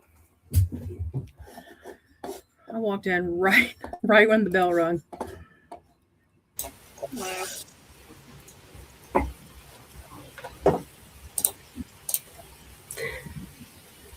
All right. I found the page that kind of made me click when it came to Sam. Oh, okay. So I just want to start off by reading that. And there are some keywords that we're looking for. Each step brought her closer to the body on the table. She didn't know where to look first. At the fingers that went the wrong way, at the burns and careful, deep slices in his flesh, at the face she still knew, even when so many things had been done to destroy it beyond recognition. Keywords, beyond recognition. But okay, so will you read it one more time? At the fingers that went the wrong way, at the burns and careful, deep slices in his flesh, at the face she still knew, even when so many things had been done to destroy it beyond recognition. Theron had taken his time, and though that face was in ruins, it betrayed none of the pain he must have felt, none of the despair. Is that not saying that she knew it was him even though all that stuff happened? Well, I reckon because she like mutilates the heads or the faces or like whatever it is beyond recognition, and so everybody thinks that what the body that they're looking at is the person that she's sent to assassinate. Right.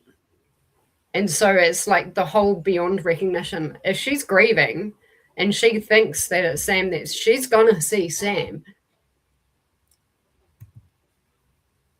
But right, that's true. That's true. It's the whole like beyond recognition, and the fact I think it's in like chapter 6 or something where she explains what she does, and she picks somebody else that looks similar,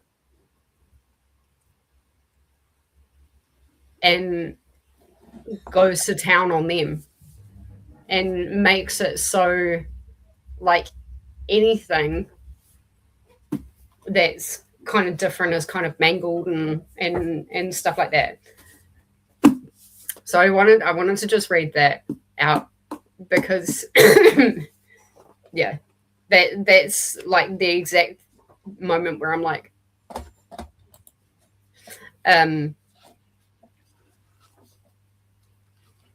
yeah, that was the Sam moment. I would be so excited if that were the case. If it's not the case, she missed out on a bloody good 180. Yep. I don't know. She's still, well, I think she's finished with the Throne of Glass. But in saying that, things do tend to kind of connect to her other universes.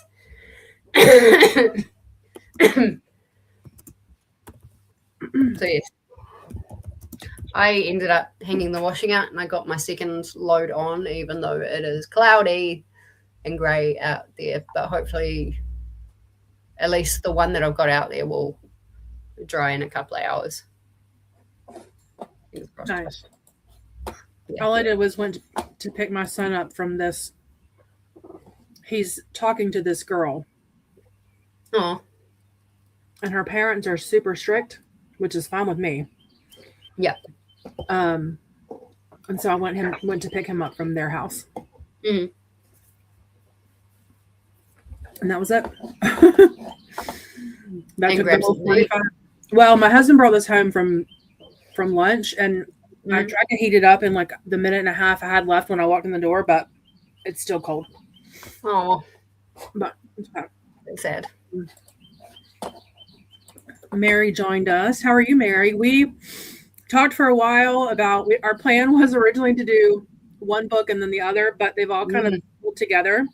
Mm-hmm. I was thinking about your comment or before we went off about maybe being able to continue the conversation with Air of Fire, and I almost wonder if Assassin's Blade is not going to end up making its way into each of our conversations for the rest of these books in some capacity.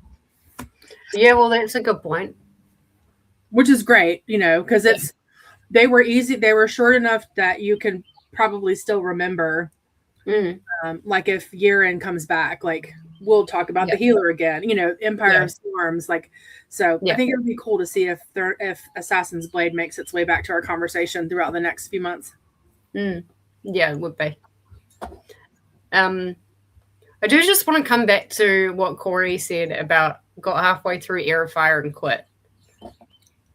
Like, that's kind of concerning, but at the same time, I really hope that we can get you through it, Corey, if you're still here. I feel like I'm going to try to do a quick search, but I feel like she told me why.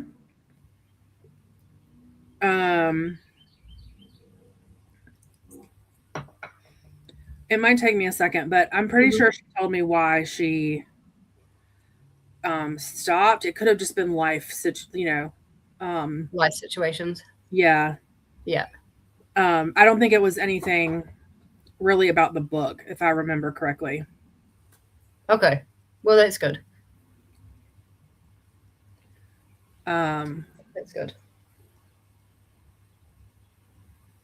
Because like I said, I do think Air of Fire is going to be a slower, like naturally, just because of how Selena's gone that way and Dorian's gone that way, and we need to focus on Dorian. I just think it's going to be naturally it's going to be a slower book, so like that could be a reason why some people might DNF it. Yeah.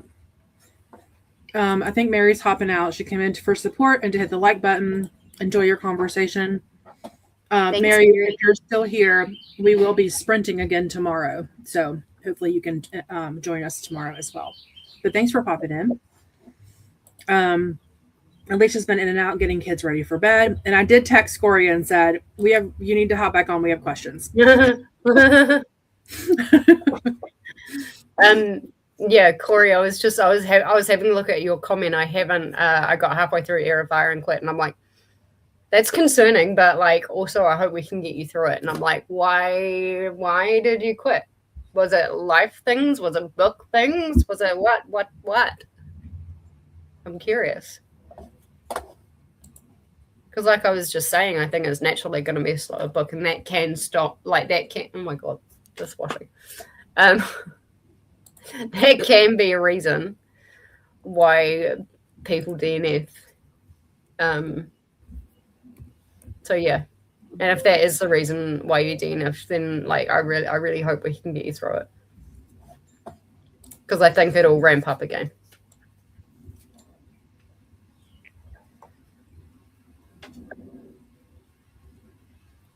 I wish Liz was still here. I have questions for her too. Yeah.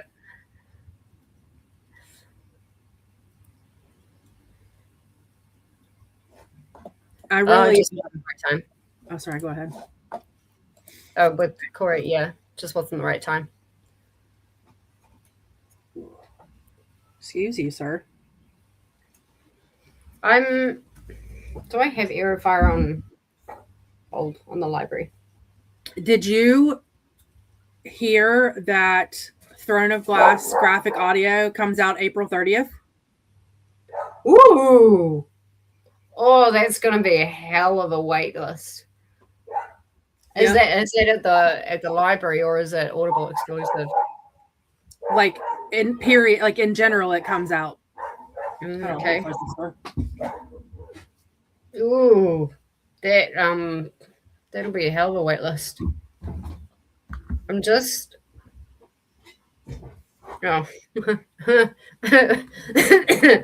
we're about to start Air of Fire. And I've got 2 weeks.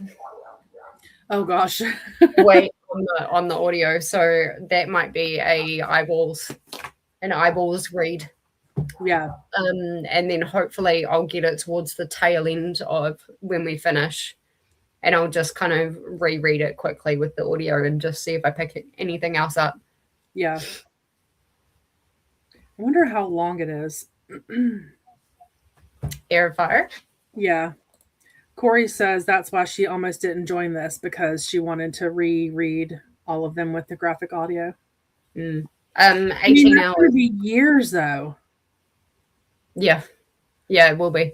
18 hours for the audio for Air of Fire. That's what I thought. Apparently I started at 74th in line, and I'm now 24th with 30 copies in use and 86 people waiting in total. Okay, so on Spotify, the graphic audio doesn't come out until August. Oh, let's have a look at Libby.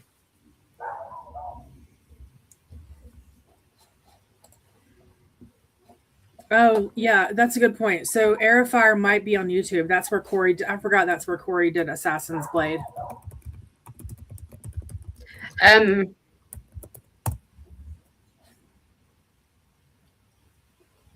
So the graphic audio for Throne of Glass for me, for Libby, doesn't come out till 28th of August. That's what it says. We'll get there. Yeah, I guess it is August. I don't know why I thought April. Look, so August, right? Look how many people are waiting. Oh my goodness.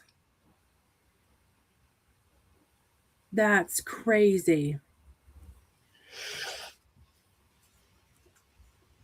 Yeah, it's gonna be a wait. Mm-hmm. maybe next time I'm ready to reread the series. It might have died down a little bit, but I think because of the whole hype around ACOTAR 6 and 7, everything is just coming out of the woodworks, and there's going to be a lot of capitalization on it.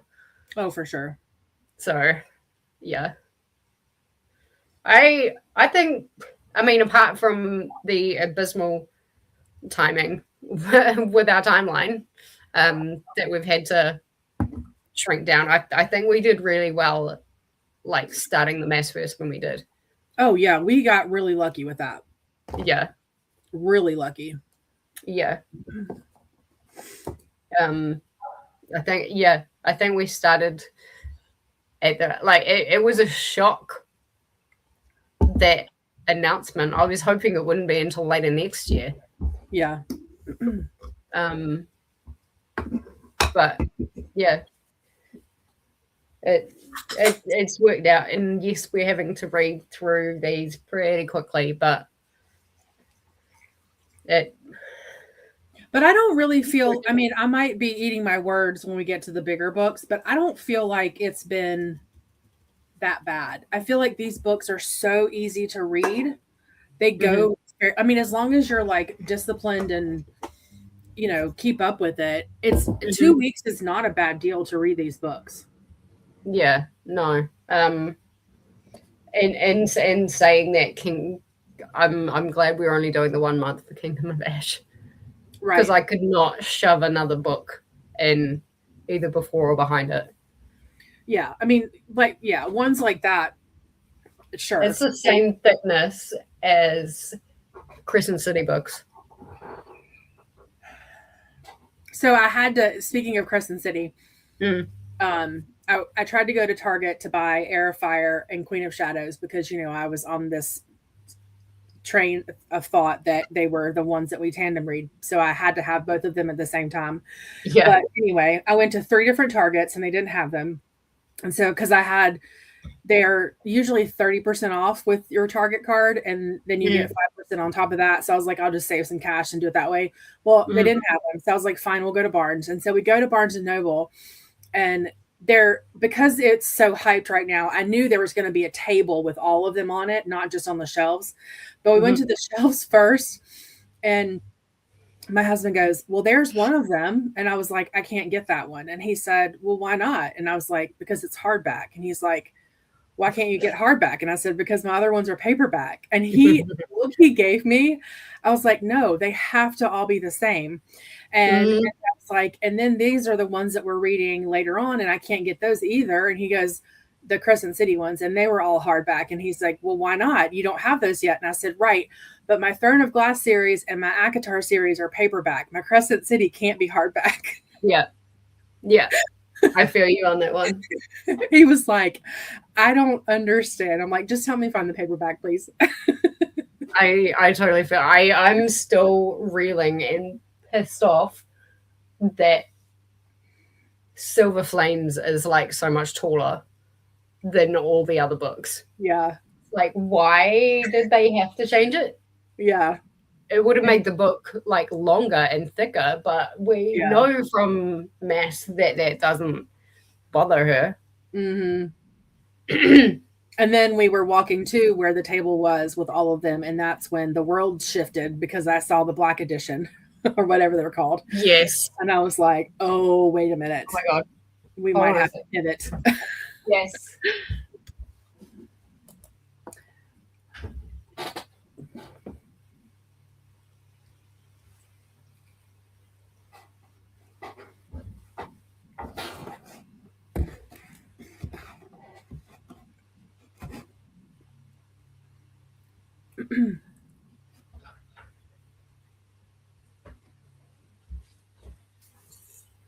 Oh my goodness. I mean, the sprayed edges on them are not the best, but still. But from like far away, oh, it looks gorgeous. It's stunning. And who would have thought like that would be the way to go? It's perfection. Like the black. Yeah. Oh.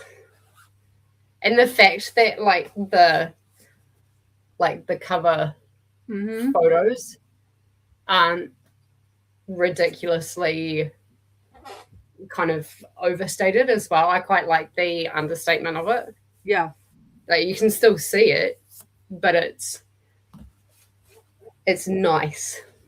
I don't know who thought of that, but chef's kiss to you. Yeah. Yeah. These are my special edition babies. That's a shelf trophy if I've ever seen one. So they will never get read because I've got my other ones, but at the same time, I don't want to ruin my other ones because they're OG. Yeah. And those are worth a lot of money. Yeah, I bet. I don't care necessarily about ruining Silver Flames, but with the rest of them, like I need to take very good care of those as well. Like I'm contemplating moving them to the safe, the book safe. Yeah. I guess. And just buying a copy of the regular ones, so I can ruin them to my heart's content. But yeah, I will never open these babies.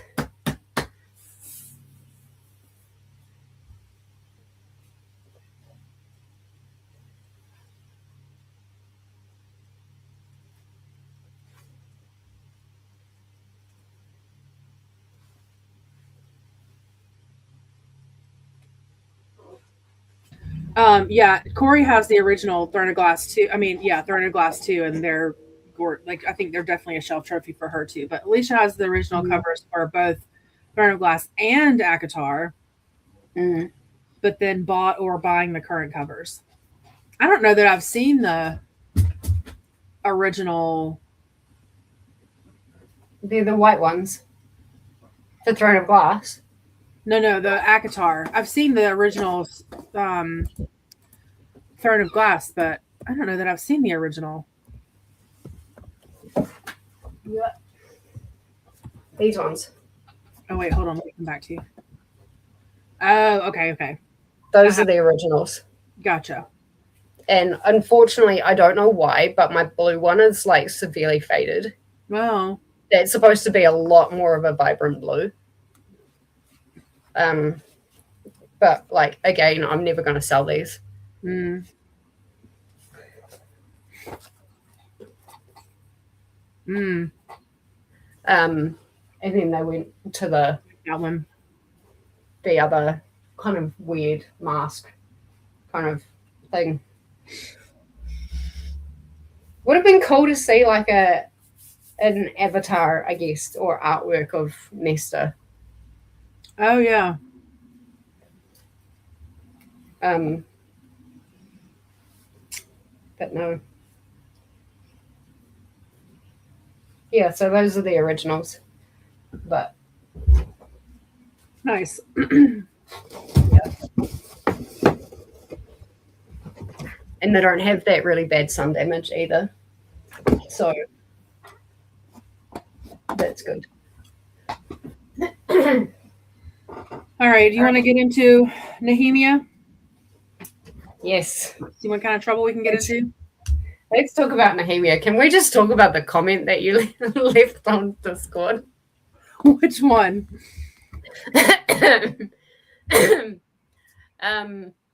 I just want y'all to know I read chapter 29 last night after sprint, slammed the book down and said a bad word and went to bed. Yes. That was perfect. I was on every intention of reading until I got caught up that night. But I read that chapter and I was like, nope, I'm not doing it. Yeah. I'm not doing it today. And in my mind, I was like, F you, Sarah. Yeah. I don't like you anymore, but I'm going to keep reading because I love your books. But person, not really. Yeah. But again, like the same thing happened in Throne of Glass. She made me mad and it was fantastic. Yeah. I mean, originally, like before we kind of knew that Selena could get could like open the portal and talk to Nehemia and say goodbye, I was like, is this really the right choice? Because Nehemia was such a good character for Selena, like again, to even her out. Yeah. Agreeing with something. I don't quite know what that is. Probably rant, but yeah.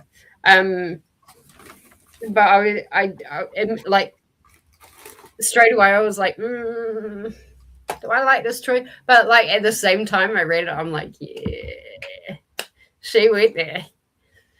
She went there and she was not afraid to do it. Yeah, like no remorse, no regrets. And she made it clear. Like she made it clear that Nehemia was dead. Oh yeah. And there's no way of bringing her back to life. Right. Well, that we're aware of. Who knows with the magic, but yeah, that it actually took me a little while to kind of figure out what was going on. I think I must have skim read past the point where like Archer was like, Nehemia has this price on her head and Cal knows about it, and Nehemia's gonna die tonight, and kind of Selena bolts back to the castle. I think I skim read past some of that, and so I was a little bit confused for like a chapter or two. And then like the end of stop grabbing Assassin's Blade. Can't remember what chapter it was. Was it 29 where it said Nehemia is dead? Yeah. Yeah. I'm just like, yeah. You went there. You went there and there is no turning back from that. I do like it when authors do that. They're like, this is how the story is supposed to go. I'm not sugarcoating it for the audience because they can't handle it. Yeah.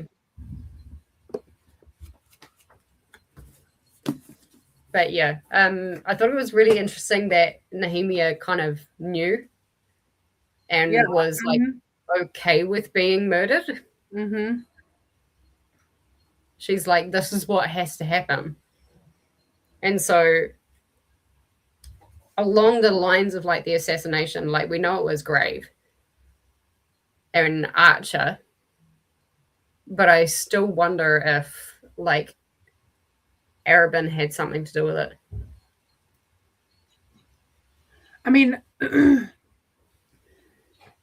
yeah, I mean, because like you said earlier, like he doesn't really do anything unplanned. Like there, he's if I like how you said that, but it's almost like he's got his hands in everything. Mm-hmm. Yeah. But then Archer's gone now too, so we don't know. He's powerful because if he was kind of like behind all of the thing and like kind of manipulated Archer, if Arabin wanted to get rid of Archer, then that would be the way to do it. Yeah. Oh, 100%. And then that just adds, I guess, more to Arabin's power overall. Yeah.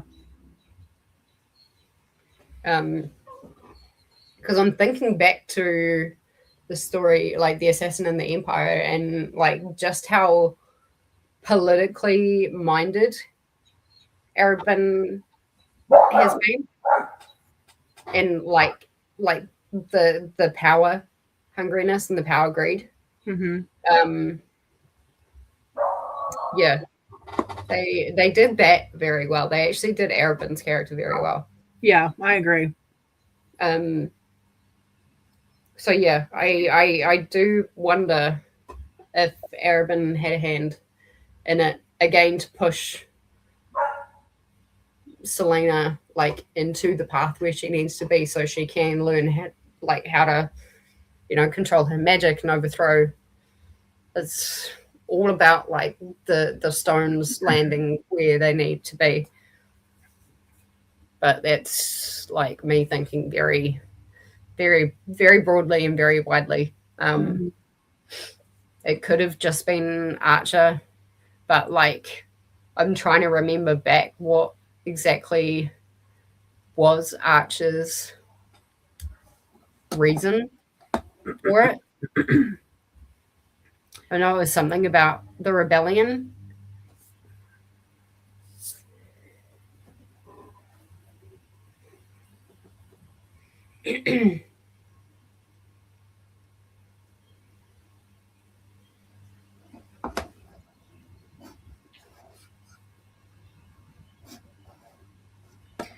I feel like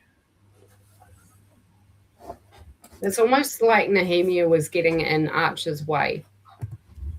Like it was something along those lines.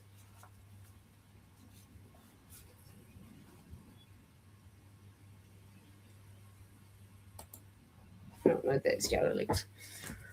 Google.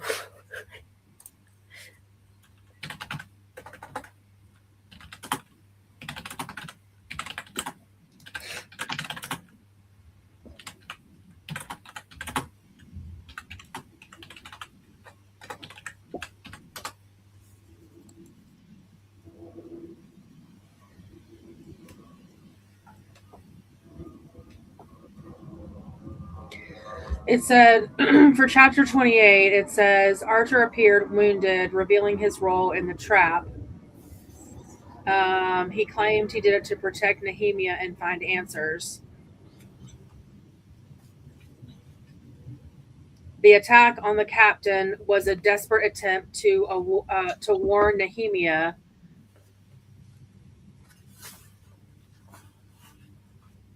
Let me get to chapter 28.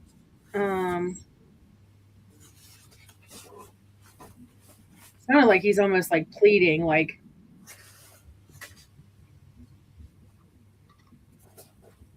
wait, chapter 28. He's like, I only did it because I was trying to protect her. Mm. We know that's not true. Yeah. Because we find out that it was Archer all along that put the hit out.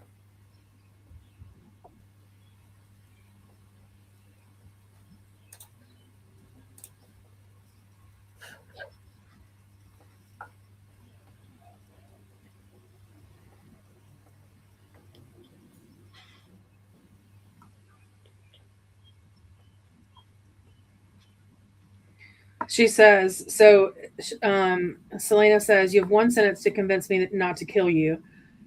She said to Archer, and Archer said, I've been working with Nehemia to lead these people for the past 6 months.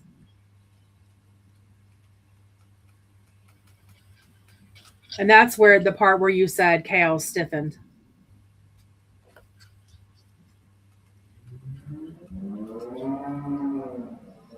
Nehemia and I have been leading this movement together. She came here to organize us to assemble a group that could go into Terrason and start gathering forces against the king.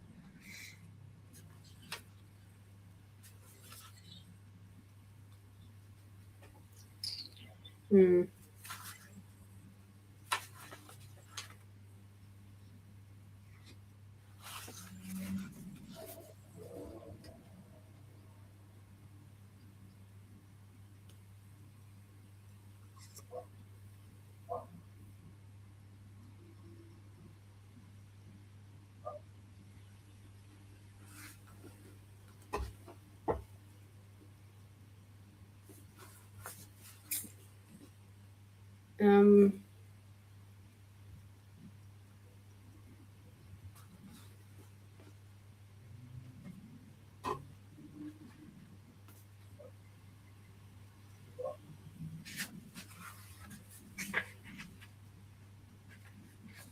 Okay, so it says here in chapter 51, through Selena's Fae, though Selena's Fae senses were extinguished, she could swear she smelled Archer's cologne as she moved towards the sewer tunnel. Still smelled the blood on him. He had destroyed everything. He had Nehemia assassinated, had manipulated them both, had used Nehemia's death to drive a wedge between her and Kale, all in the name of power and revenge. Mm-hmm. So, like, that was his main...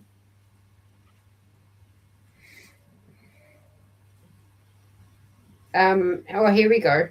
I know what you are, he'd said. She didn't know what Arabin had told him about her heritage.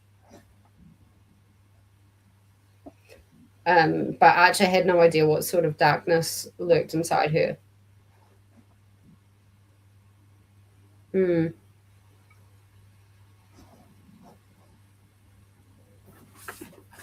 So yeah, it was power and revenge. Like, I'm trying to actually look on Google to see if there's an actual reason why the hit was put out on this. I can't find it. It says he claimed he killed Nehemia to protect the cause and proposed that they join forces to control the Warkeet's power. But then he confessed that Farron had once been his client. That's too far. Farron works with Arabin. Yeah. Interesting. So is Archer trying to get back at Arabin?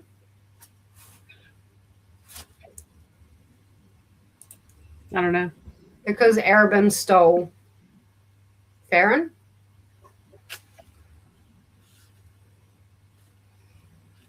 What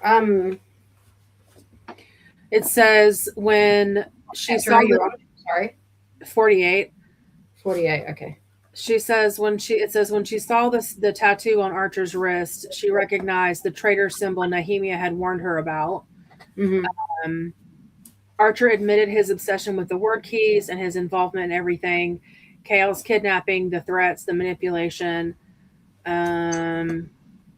She tried to get more information. Archer used that to escape. Okay, here we go. Page 368. But Nehemia was no better than Arabin or Clarice. What is Clarice? In the end, Archer, you should have told me about everything. I knew it wasn't Mollison. He wasn't smart enough, so I'm assuming Mollison was grave.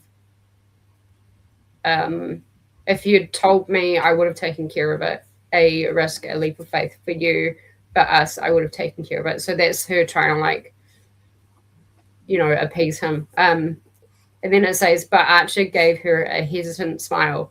She spent so much time complaining about Councilman Mollison. Oh, so he's a councilman. That I knew he'd be the easiest one to blame. And thanks to the competition, he already had a connection to Grave. Grave didn't recognize that you weren't Mollison, she asked as calmly as she could. You'd be surprised how easily men see what they want to see. A cloak, a mask, and some fine clothes. And he didn't think twice. So the night at the warehouse, she went on, raising an eyebrow, an intrigued co-conspirator. Why did you really kidnap Kale?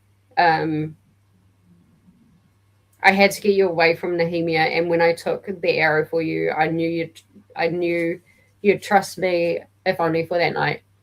I apologize if any of my methods were harsh. Trick of the trade, I'm afraid. Trust him, lose Nehemia, and lose Kale. He had isolated her from her friends, did the same thing she'd suspected Roland had wanted to do to Dorian. And that threat the king received before Nehemia's death, the threat on her life, Selena said, her lips curling upward. You'd planted that threat, didn't you, to show me who my real friends are, who I can really trust. It was a gamble, just as I'm gambling now. I didn't know whether or not the captain would warn you. Seems I was right. Why me? I'm flattered, of course, but you're clever. Why couldn't you have figured the riddle out on your own? Archer bowed his head. Because I know what you are, Selena. Arabin told me one night after you went to Endovia. And for our case to succeed, we need you. I need you. Some members of the movement are already starting to fight, to question my leadership. They think my methods are too rough. That explained the fight she'd seen with the young man. He took a step towards her. But you, gods, from the moment I saw you outside the willows, I've known how good we'd be together, the things we'd accomplish. I know, she said, looking up into those green eyes, so bright, matching lights of the portal. Archer, I know. He didn't see the day coming until she shoved it into him. Mm-hmm. And there's fight and stuff like that.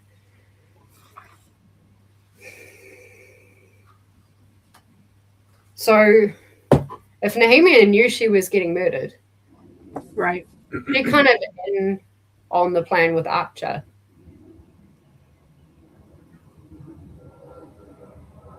So she could, like, again, move things forward.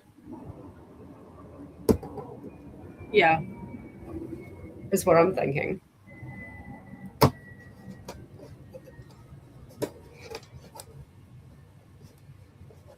Denise saying she did say if she had to die, she would be okay with it. Yeah. Yeah. That's what I keep coming back to, is she knew that this was going to happen.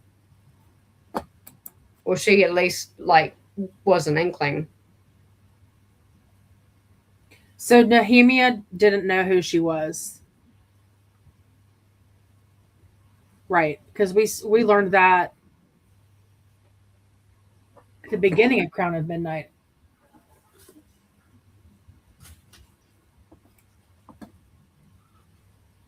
Oh, you mean Archer was trying? Yes, Archer was trying to find the queen. Yes, you're right. So Archer's like a big kind of thing in this movement. Sounds like it. Way bigger than I think I thought, right? Like. So then my next question is, we know that she kills him right dead. She goes Super Saiyan. Yeah, for on sure. his ass. So I guess who is his second? Mm-hmm. It's obviously not Nehemia, because Nehemia's. So yeah, that's a question I would like the answer to. Is who is his? I guess who is now the leader of this underground? It's got to have something to do with the assassins, though, because Archer. Ben is dead, right? Sorry, what was that? Ben is dead, right? Ben. He's dead, right? I can't even remember Ben. He was also in the wrong book. He was at the very end of the Underworld. I mean, not the Underworld. He was the one that I really wish she had picked different names, because Aderlin and the town are the same in my brain. Aderlin is the guy. Arabin is the guy. Arabin, yeah. He introduced her to Ben. Okay, Corey says yes. Ben died at the beginning. Okay, because I was thinking maybe he could be his second, but he's dead, so maybe not. Ben's like that guy, the guy that she tried to have dinner with at the or was gonna go out with at the theater. Oh right, yeah, okay, yeah. But he's dead, so never mind. Obviously, I pay great attention to names. He made a great impression. Yeah. I just thought he was a sleazy politician. Yes, he was, but I don't know who could be his second. Yeah. Corey, what did you rate Assassin's Blade? Yeah, that's a good question. I don't think we ever heard.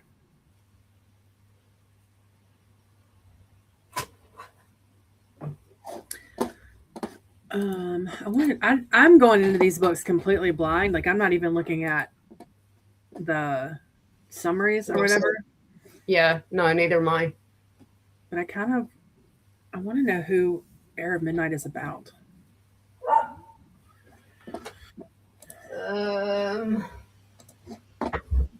Is it look?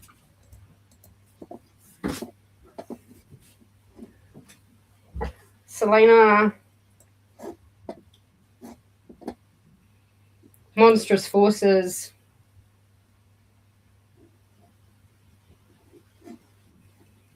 It doesn't say anything about Dorian on the back. Mm-mm.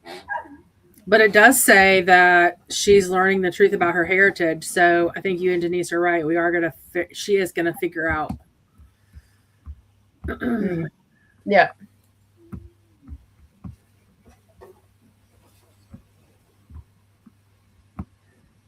And it sounds like we'll get a new map in this book too, because Crown of Midnight, at least my version, doesn't it just says to Wendlin, and then Assassin's Blade. No, it's the same map. Is it? So we make it a new map, and the one in Air of Fire is a new map. I mean, is the same map? It's the same map. Oh, okay. That sucks. That does suck. You're right. But I wanted to. So you know that big riddle about the the things that she has to collect, the magical artifacts or whatever it talks about a volcano. And so I wonder if she's going to be questing or side questing to the volcano because air of fire, volcano. Yeah, I wonder if that's going to be like the big kind of side quest, like adventure part of the aspect. How long is this? Oh, the words are getting smaller. Okay, I'm gonna share this really quick. I found a map. 565 pages. Oy vey. In 2 weeks? You can do it. I can't. I'll have to be very disciplined, though. Let me see if you can see this. Let me know if you can see this. Yes, I can see. Oh, okay. So this says saying go back here to Aurelia, but this is Lindland, and we've got a naval port here, which will be an interesting thing. These are mountain. Yeah, I mean, there's not much here, but at least it gives us some context. This naval port is catching my eye too. Yeah. Oh wait, that I wonder. Oh, that makes sense though, because they in the pirate one, they have the ships that go back and forth, so that makes sense. That may not be anything exciting. I remember one of them talking about a naval port,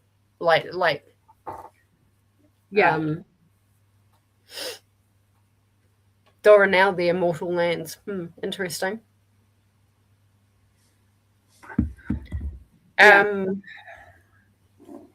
Yeah. Together. It's blurry though. Oh, can you pop that in the? Is that like a web? Because it'd be cool if we had that in the Discord. Oh, this breaks it down too. I like this.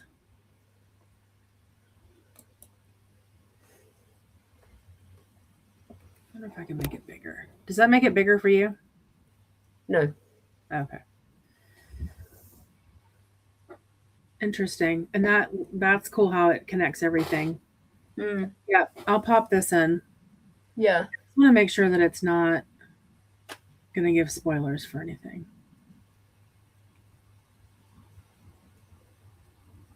Okay. I like that. It's really interesting that Air of Fire doesn't say anything about Dorian. What about Queen of Shadows? Selena. Oh, spoiler alert. No more reading synopsises. Says. I mean, we kind of already knew anyway. Like we've already discussed, and it does kind of say in here that she embraces and starts learning about her truth. So, but yeah, spoiler alert.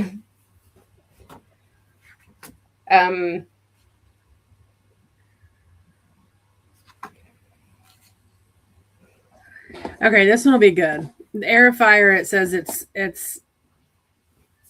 big on her Fae history, so that'll be fun. That will be fun.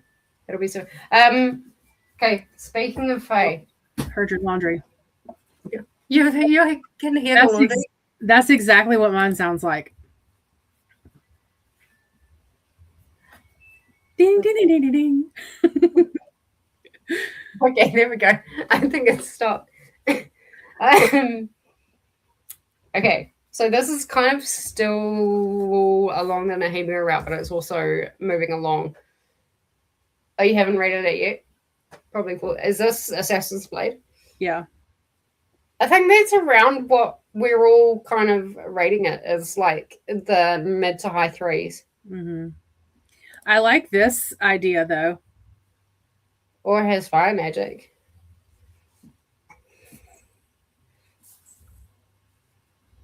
No, I'm not gonna read. I'm not gonna read it. No, don't. But I don't hate that option.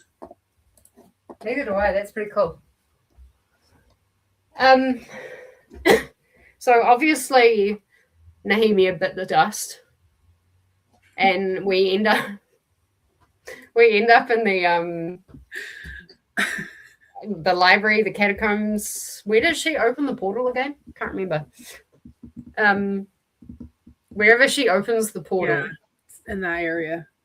And Nehemia's like, nah, bro, like, you should not have done that. Like, that goodbye was so sweet. Mm-hmm. It really was. It's like a little instance of just sweetness. Yeah. Before Selena absolutely loses her shit again. Yeah, that was very quick. Yeah. But I want to talk about when she goes in the portal, because it's like it brings out her fae, which was epic, and then it says like all of these different monsters were coming after her. I wonder if she opened a portal to Prythian. Oh. Because we know the creatures in Prythian are pretty nasty. Like, whereabouts in Prythian, I don't know. But because Prythian is obviously a Feyland, it obviously has magic. Yeah. All of these creatures all of a sudden, like, coming after her. How do we know those creatures weren't the... Oh, you don't know who the Aurelians are. Aurelian is it? I can't even remember what you call them. I think it's the Aurelian warriors.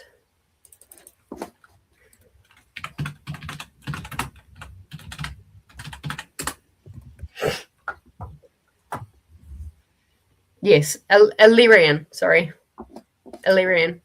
It doesn't specifically say, like, I mean, I think it says creatures, but like, to them, the Illyrians, like, with their wings. Not that you know any of this at the moment. Yeah. But like, how do we know it's not the, like, but it could be anything, like the cereal, the naga, the, like, any number of those fairy creatures that were, like, those lesser fairies that were talked about even in ACOTAR, the first one, could absolutely go for any stranger or any prey that they think is prey. Yeah. And so, yeah, I think she opened up a portal to Prythian. That's a really interesting. So where would we, I mean, you've read the ACOTAR series. Where would we learn that? Well, we wouldn't, because the timeline is different, I'm pretty sure. Oh, okay. Like it wouldn't interact with Tamlin, Feyre, and everybody else. But I know, like, back in time, like, you hear it in the Prythian history when you learn about it. Yeah. Like, they were pretty nasty way back when. Even the High Fae were, like, not cool.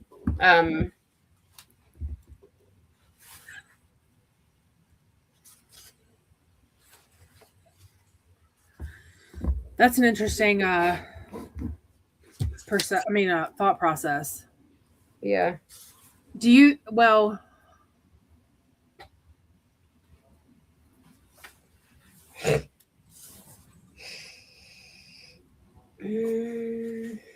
yeah, I'm just, like, overthinking it, I think, because, like, she would have had to have known that that's a series she was going to write before it was written. Oh, she's been she interweaves things like everywhere. So it wouldn't surprise me if she knew, or like if she was, even if she was just thinking.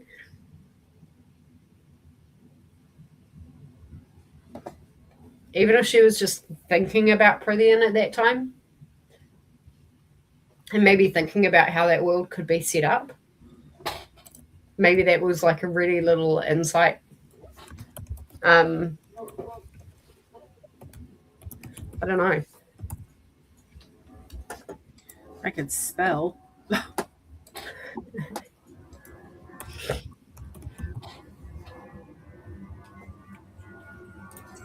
Yeah, maybe, because ACOTAR was published in 2015, and Crown of Midnight was published in 2013. So it's very possible she knew.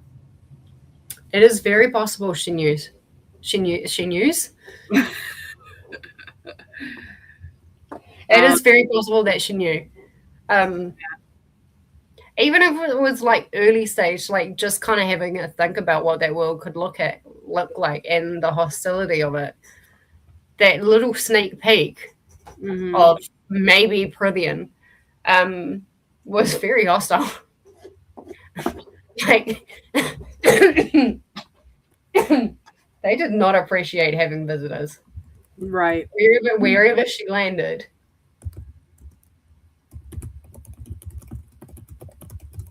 That's really interesting.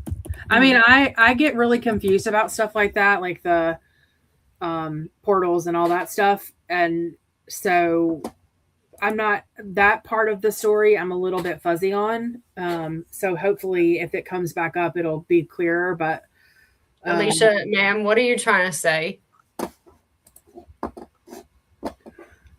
Let's start from the top. Okay, hold on. We ended with everyone that she has intertwined. She must have plotted everything out and tweaked along the way, especially with crossover. And then she's correcting herself. Jessi can speak. I can't type. Everything I meant. So yeah, it's the same. Yeah, we got it. So you're saying she kind of had an outline for everything first, and then tweaked everything along the way, especially with the crossover stuff. Yeah. And she does cross things over. I don't remember ever hearing anything specifically related to a crossover between Throne of Glass and ACOTAR, but I was going to look that up after we've finished the Throne of Glass series, because I don't want to spoil myself like I did with Crescent City. But like that I was just like, are we in Prithian right now? Like just the way it was described, I'm like, this whole setting feels very familiar.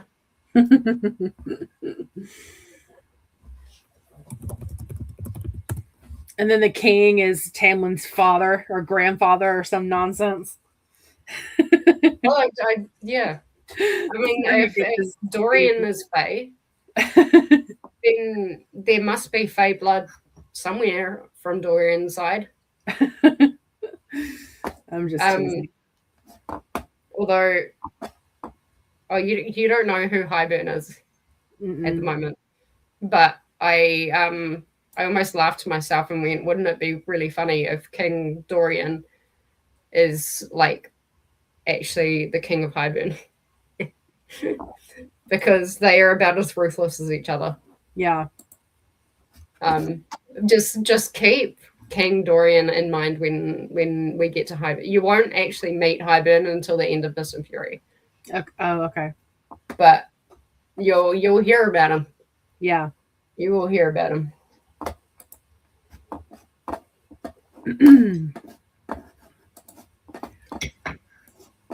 So yeah, I was just like, that is a very solid theory. Yeah. That I haven't heard anyone talking about, but No, it is. It's definitely something to think about.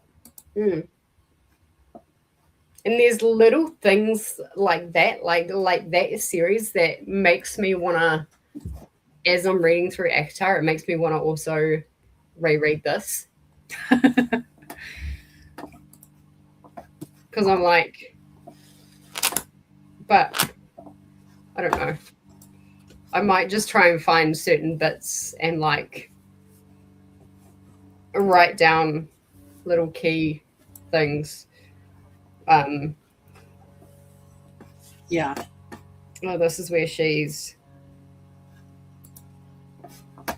This is where I had literally just opened to the page where she said goodbye to Nehemia. Aww. Come back. She whispered, please, come back. And Nehemia was gone. And there's a whole thing about Archer.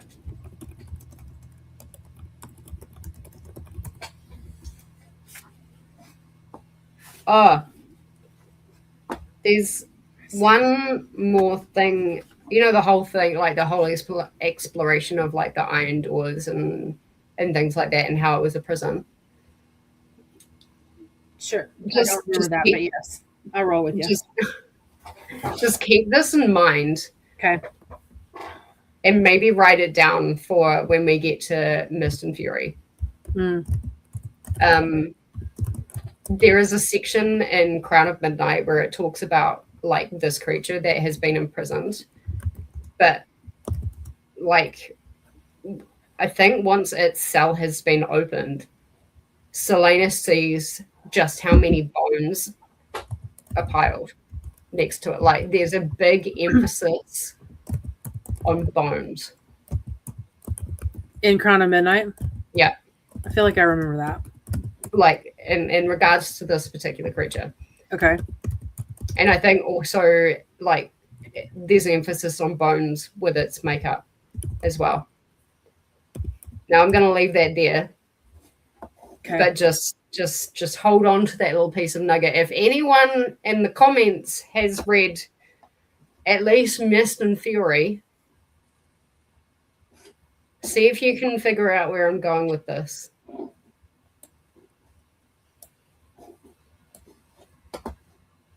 That would be probably Corey. Corey. If she's still here. If you're still here, you'll probably know just based on what I said where I'm going with it. And I don't want to say anything more because like spoilers. But yeah, remember creature, bones, prison. Alicia, I have read Crescent City 1 and 2. I haven't read 3. And I don't think Jen's read any of them.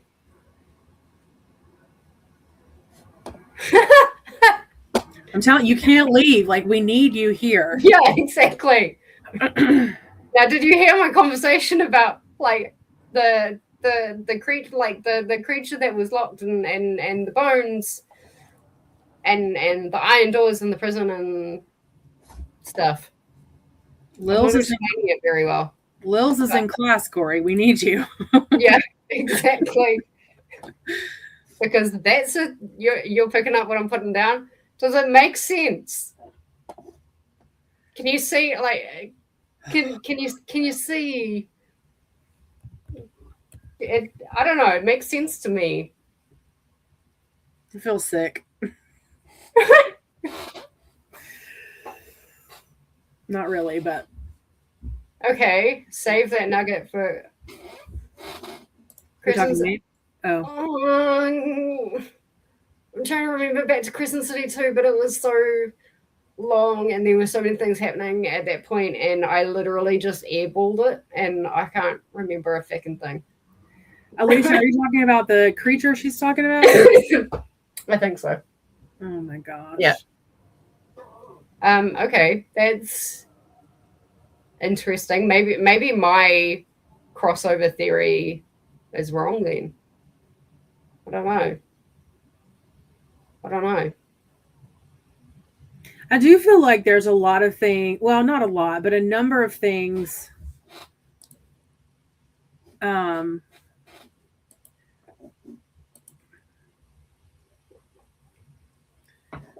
yeah, so Corey says the way she handled those two series, she wouldn't say anything is out of the realm of possibility.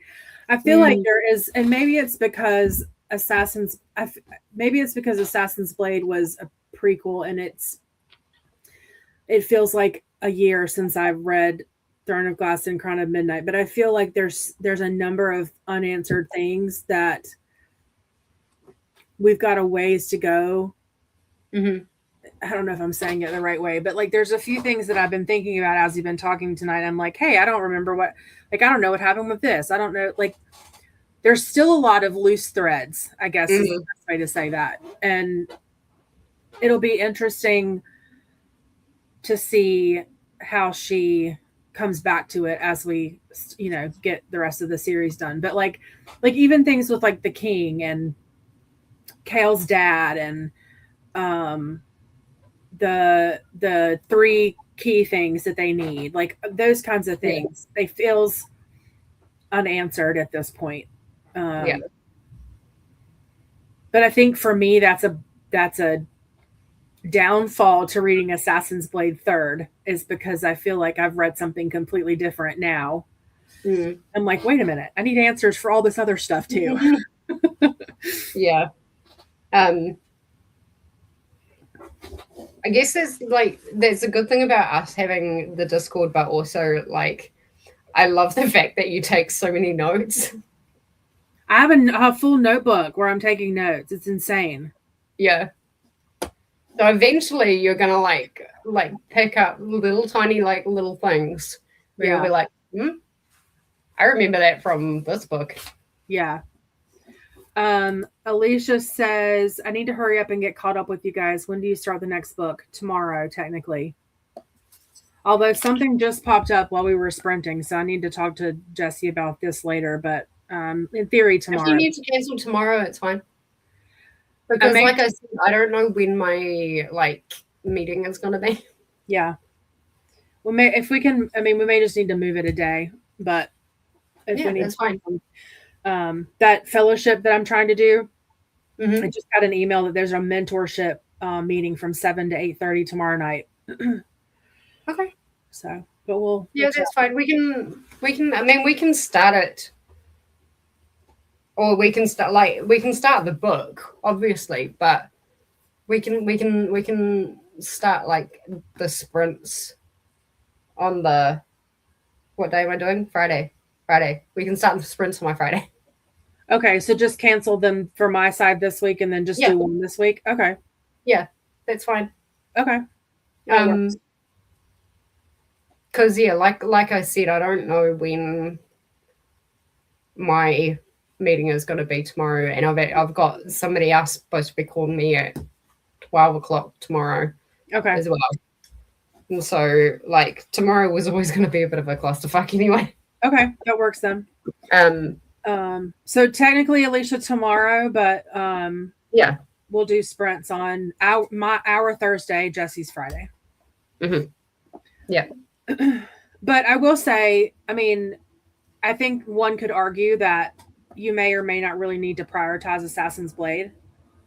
It's up to you, but I do think there's some benefit to reading it. Maybe not now, but at least in the next book or so, because there is some, as you've seen in our conversation, there's some things that we've discussed. There's a lot of crossover. Yeah. That I do feel like at the end of the day, I might actually rate that one a little bit higher than I anticipated, because you get context. There's some good context in that book. I think. And I think the more we read, the more valuable that context will be, Corey says, right, waiting is torture. I'm on the same page, Throne of Glass wise, but once the series is done, I will have all the knowledge. Yes. Well, and that just means that you have to be here when we have these discussions so that we can Yes. ask So you can have all the knowledge. Right. Denise read all 3 Crescent City books as they came out. Nice. Mm-hmm. So remind me, Denise, I'm probably going to ask you this 1,000 more times, but have you read ACOTAR also or just Crescent City? Same with Alicia. Okay. The next book, yes, is Air of Fire. Yeah. Yep. And of course, I was just doing the math, and it looks like it's about, give or take, 5 chapters a day if you're doing it by day, because there's 75 chapters. And then if you're doing it by week, I mean, obviously it would be, 32 or 33. No. 37 chapters if you're doing it in a week. Mm-hmm. But I mean, 5 chapters give or take a day is, 5 chapters give or take is, it's about 100. No, it's not. You said 5 something? Well, all up the book is,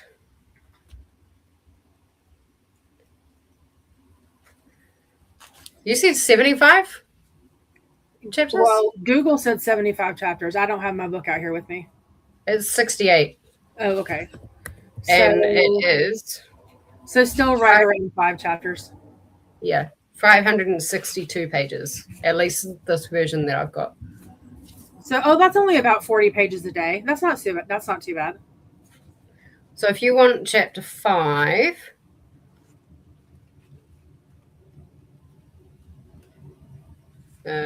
so 5 chapters gets us to page 38, 39. Okay, so yeah, perfect. About 40 pages a day. Okay, that's not so bad. That's manageable. Yeah, it's always manageable when you break it down into like day. Yeah, I've had to. I've got quite a few. I've got a lot of buddy reads this month. And 2 of them. Like there are some people that are very intimidated by them, but they've both put them on TBRs that you can't actually DNF. Oh, interesting. One of those I can't. Where have I put my version of it? I can't remember where a version would be. I really do need to tidy my library up. I cannot find it. Oh, I think I found it. One of those books is House of Leaves. Now, it's about 30. It's like a little under 30 days that they've got to complete the whole book. Yeah. So I've given them my graphic for House of Leaves, and I'm probably going to end up buddy reading that. But I'm buddy reading Piranesi as well. You've read that before, haven't you? Piranesi? Yeah. Yeah, it's my favorite book of all time. Yeah, I can read that in a day. I thought you had read that before. But like, House of Leaves is one of those like where if you break it down into like chapters per day, it makes it so much more manageable. I bet. And you're not even like, there are some days where you're only doing 1 chapter, and my graphic gets you to the end in 20 days. Oh, wow. Yeah. Because there's bound to be some days that you need a bit of wiggle room. You won't necessarily get the pages done. Yeah. So yeah, I've handed that graphic off to a couple of people. I might need to borrow that when I get to House of Leaves. I was planning on, I'm trying to get my by the hundreds prompt for Herkia done, and I had a 200, a 600, and a 700 left, and I was gonna do House of Leaves, but I wanted some guidance before I read that one, so I picked a different book. So if she ends up putting, if Q puts that on next, the 3.0 version, I may want to borrow that or whatever. Yeah. You're part of Scareth. You're in the Scarethon Discord, aren't you? Yeah. The House of Leaves chat thing is still up there. I don't think anyone actually used it, but the graphic is in there. Okay, cool. I can send it to you privately as well. If you need it. It's okay. I can go grab it. That's good to know. But I did end up fulfilling the 600 prompt with. I'll be able to do that one with Queen of Shadows because it's over 600 pages. Is it? Yeah. It looks the same. Like from here, it looks the same as Air of Fire. I know. And that's what I was saying when I went to the bookstore, and I was like, "Oh, this is fun." And then I picked it up, and I was like, "Wait, those are not the same." Yeah. Back when I thought that that was the tandem read. Yeah. Corey has a TBR for Vikingathon planned out, so gonna have to squish these books on there. You are only human, but your audio listening skills are superhuman. So I have faith in you. I have read the beats for April is gonna be insane. Like really insane. I feel like you and I are so similar that we like to torture ourselves with the chaos and then just hope and pray and positive vibes and it works. Let me give you this one little spoiler. Okay. House of Leaves is the only book that I thought of when this particular song came up. Mm-hmm. And that's based off vibes and like the frustration that you can hear in the singer's voice. And so because I'd already read House of Leaves and I'd got this before I started like planning this TBR with this other person, I was like, I can't read House of Leaves because I've already read it and I don't want to have to read it again in a month worth. But guess who's probably so I've got like books that are similar in writing style to House of Leaves. Mm-hmm. Because the one that I had actually picked, it's on hold at the library, but it's not due to come back. Well, I don't know when it is because if it's a physical book, they don't tell you when it's due to arrive. So it could be that I'm getting it right at the back end. And with ergodic literature, like House of Leaves, you do not want to leave it to the last minute. Right. Those books are designed to test you. Yeah. Like, they are not easy to read by default. So yeah, you guys are getting a bit of a spoiler just for you guys. There will be at least one ergodic literature book or experimental. Is another word for it. There will be at least one of those on my TBR. But then I've also got the TBR for Battle of the Bands. Oh. And Vikingathon, and I'm trying to squeeze them all together. Like, so I'm not adding more books. Yeah. Trying not to. But like, yeah, I'm trying to be strategic, but then I've got a new crop of the BookTube prize books coming. Oh, right. Yeah. It is a wild ride. I've been adding this to my TBR the last few weeks too. Yeah.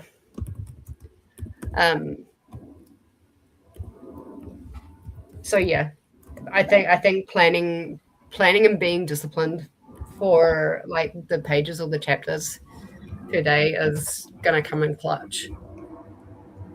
There's already a channel for this one? Yes, there is a channel up until Empire of Storms. I released 2 channels. Okay. Yeah. I'm going to put a graphic in there tonight. That's what I was asking. Mm-hmm. Yeah. I released Airfire and Queen of Shadows. And then, yeah, when we get to the point of the tandem read, I'll let you guys know what will be happening in the Discord because something will be like slightly different with that. So, yeah. But, yeah. Definitely, I did not expect to enjoy Crown Up Midnight as much as I did. And I think the hype and the vibe of finishing it pretty much exactly the same time as like a few different people is what really pushed it through the way it did. Yeah. Like I was hearing a full movie soundtrack in my head when I was reading part of it. And I was like, this is a time. I think Airfire is going to be like, in regard to the rest of my TBR, I think Airfire is going to be a nice break. Yeah, sounds like it. Yeah. But yeah, I'm very excited to get started. The first Airfire sprints will be on my channel on my Friday, you guys' Thursday. Yep. And then, yeah, we'll just keep going from there. But things could look a little bit wonky with times because my daylight savings changes this coming weekend. Yeah. So just be aware of that while we try and figure everything out again. Yeah. But it was fun. It's great chats. We've had some mic drops. We've had all sorts. What the heck is this? I'm getting used to a new office chair and playing around. Yeah, I think if I prioritize them, I can get caught up by the end of April. I think you can do it. I think you can too, because they're easy. They are. Although just okay, look at the word like the what is the size of the font? Mm-hmm.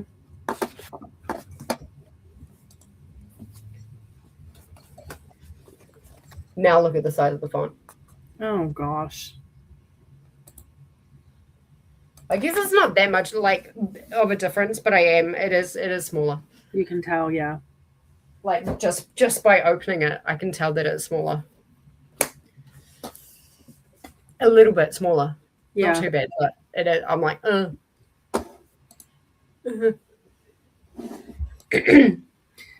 You know, I was looking at the cover and I think Denise might be right because it almost looks like a forest and then you can like see the... It looks like either a sunrise or a sunset. Okay. To me, it looks like a forest fire, but I don't know if you've noticed this, but when you look at the bird on the cover, look at the shadow. That's a good point. That's a dragon.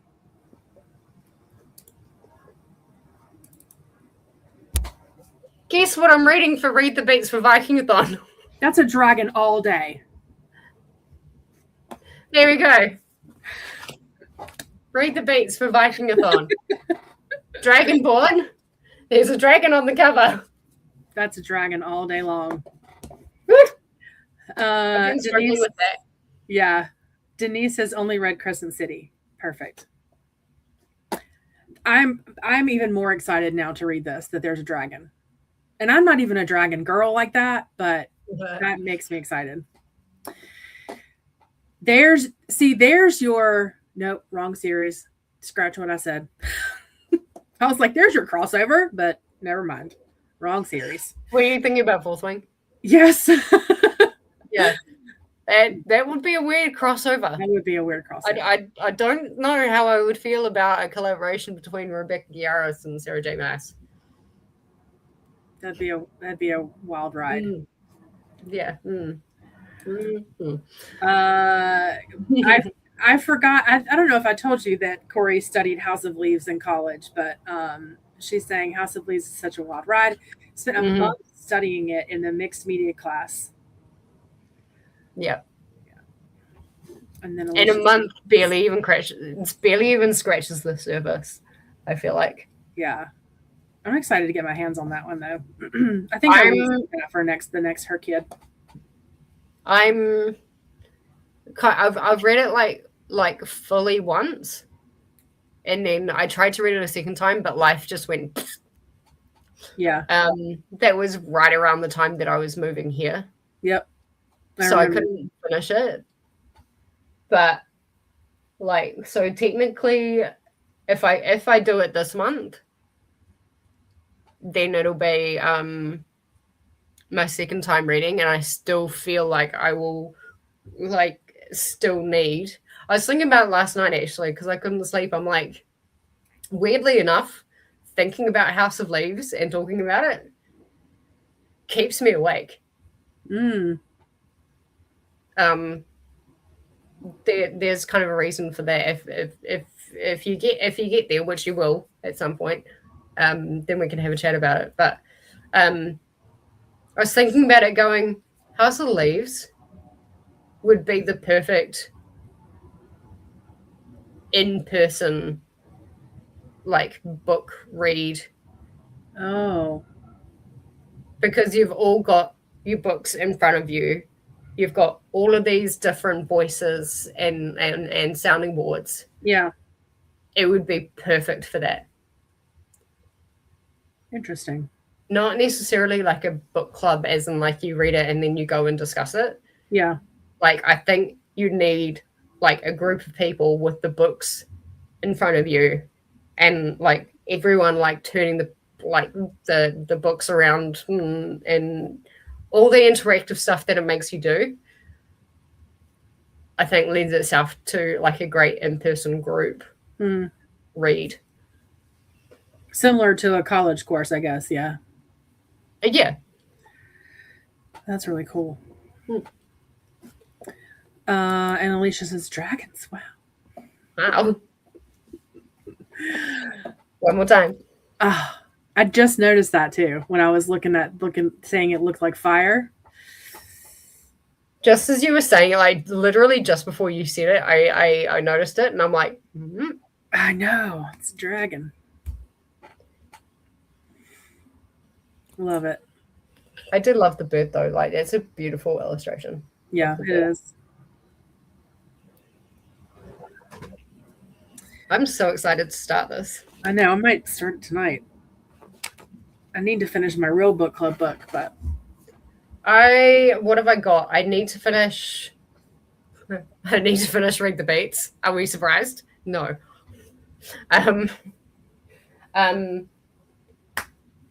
But that shouldn't take me too long because I've actually read quite a few books this month that'll actually work for the Read the Beat songs as well. And I don't think I've filmed a intro because I didn't have a voice. So I can kind of work it around. So really I only need to read one more book for that and I can shuffle things around to make it work for the whole playlist. And then I can start Air of Fire. Just one more and you can start Air of Fire? Nice. The only other book that I absolutely have to read is the one that I'm working on for Read the Beats for this month for March. And then I can edit that and actually have it ready on time. Actually I need to message the person and let them know that it's not this weekend but next weekend. Yeah. I always say like the first weekend, but it actually always ends up being the second weekend. Yeah. So but then I can read Air of Fire. So exciting. Yeah. I'm very excited. All right, cool. Well, I'm going to finish putting these, instead of doing daily chapters and weekly chapters, since there's only 2 weeks, I'm going to do daily chapters and daily pages. And then I'll pop that in the Discord for Air of Fire, and then we can start tomorrow. And you have that thing for like the map as well, right? The connected map. Yes, I do. Okay. I kept that up. Yeah. Okay, great. It's a website. You want me to just put the website in or the graphic? I just put the website in because Okay. there might be more on the website. Okay, perfect. So yeah. Excellent. Yeah, it doesn't look like there's, I mean, you still have to be careful, but it's giving a really good like summary of who people are and the locations and things like that, at least in the beginning. Mm-hmm.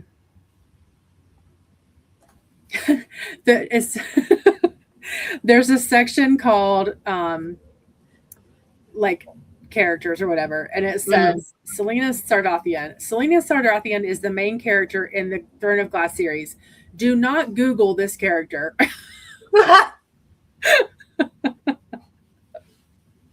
Googling her can lead to entire series spoilers, which I do not recommend. Yeah. That's great. Yeah. Yeah, we've found that one out. Yes, we did.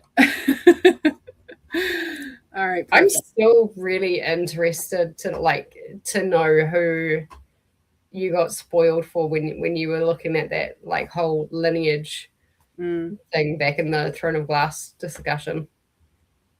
Yeah. I still can't figure it out. I mean, I'll tell you, but no, it's all good. It's all good. When we actually get to that discussion, you can say like this is the thing. But yeah, it racks my brain, but it also gives me something to still keep focusing on and looking for. Yeah. You've hinted at it before. Oh God, have I? Yeah. I've hinted at a lot of things. I remember when we were talking about it, I was talking about Nox. Well, I was down a deep rabbit hole that night, so I remember asking you if it was about Nox, and you said no. No, it's not. But I was in a deep rabbit hole that night. Like I went like Ancestry.com, like way deep that night. So, yeah. Yeah, I'm very, very interested to see when that happens. And I'm like, will Air of Fire be the book? Yeah. Because, Selena's actually learning who she is. Mm-hmm. And history and stuff like that being a keyword that, you kind of mentioned about what's going to be in Air of Fire, like the Fae history and stuff like that. And I'm like, will that be the book? I don't know. It'll be interesting. Thanks for the chat. Yeah, this has been good. Yeah. All right. I do love our discussions. I didn't quite expect the sand bomb to land as hard as it did.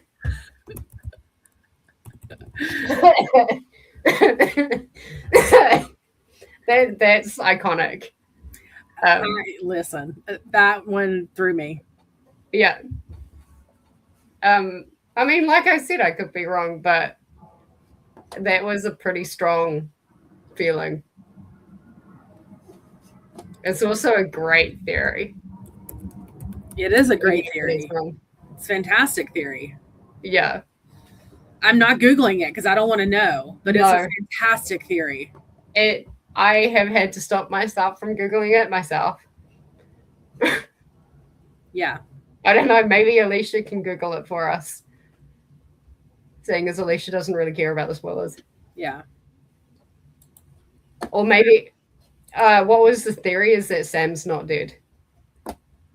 Yeah, she dropped this bomb on me that Sam might not actually be dead. Just because of how Selena, like, it's hinted that Selena like grabs somebody else instead of her target and totally mutilates them. And then I was reading from Assassin's Blade that whoever this body was, don't actually say, like, I see what you say, you put there, don't actually tell us. But yeah, there's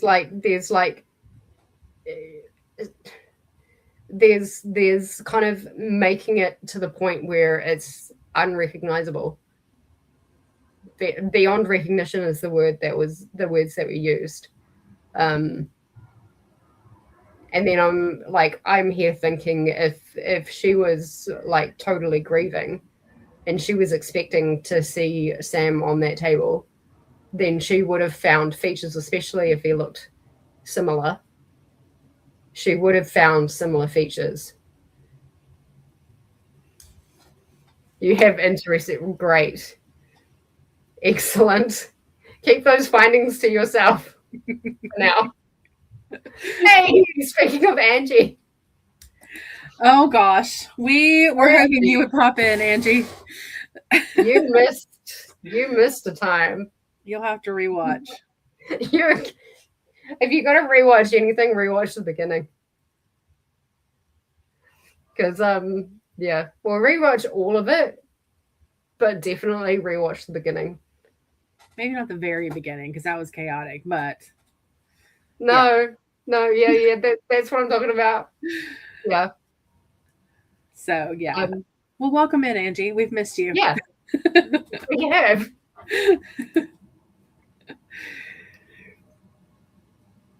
I mean, I already told you what my theory guess is. Yeah, about that, it's that he's not really. I don't know. I don't see a hole in that, though, is the thing. Because we're also talking about how shifty. We're also talking about how shifty. Oh, now I want to call him Readalong. Arabin? Yeah, thank you. I can't believe I actually got it right.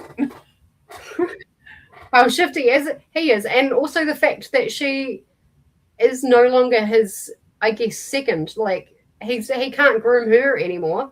Right. He's got to groom someone else. So who's the only other real assassin that we've had major contact with? But she bought out his contract, though. She paid his debt. If he wanted to stay in there, though. Yeah. Because of like that's all he's ever known. Right.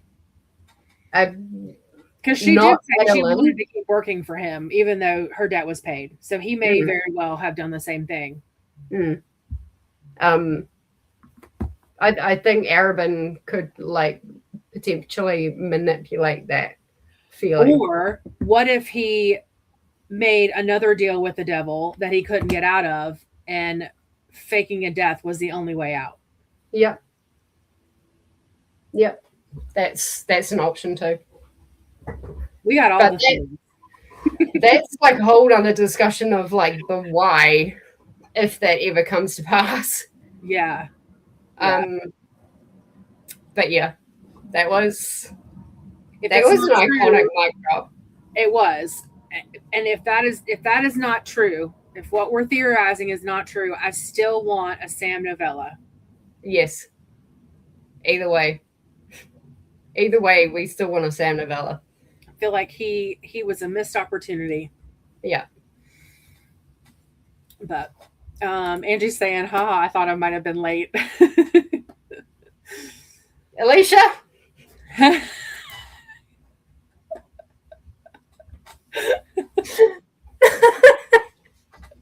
I'm going to be in Morning Pirates, and she's just going to drop some random bit of knowledge all quietly. I'm going to be like, wait a minute.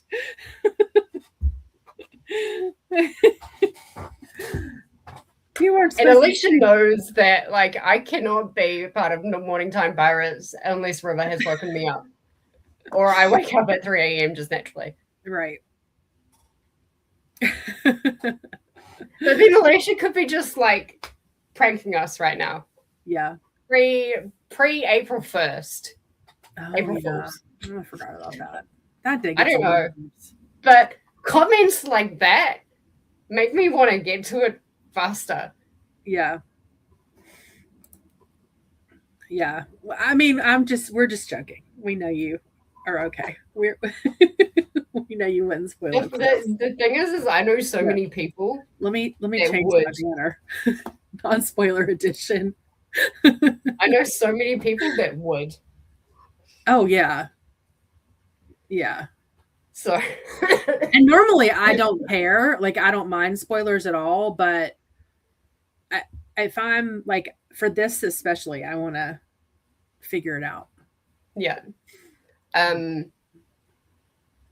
Yeah. I look that was definitely a theory, but it is something I'm going to be looking for. Yeah. To see like I'm going to be honing in on anything to do with maybe anything to do with Archer, anything to do with Arabin, especially with how political and sneaky and everything like that he is, and also anything. Is it Farron? Farrow? The mafia dude? I think is his name. If he's mentioned, those are going to be like key names now. And like you're right. If we hadn't read Assassin's Blade, like these things would not have kind of cropped up. Yeah.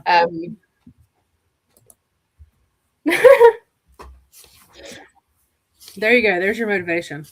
Yeah.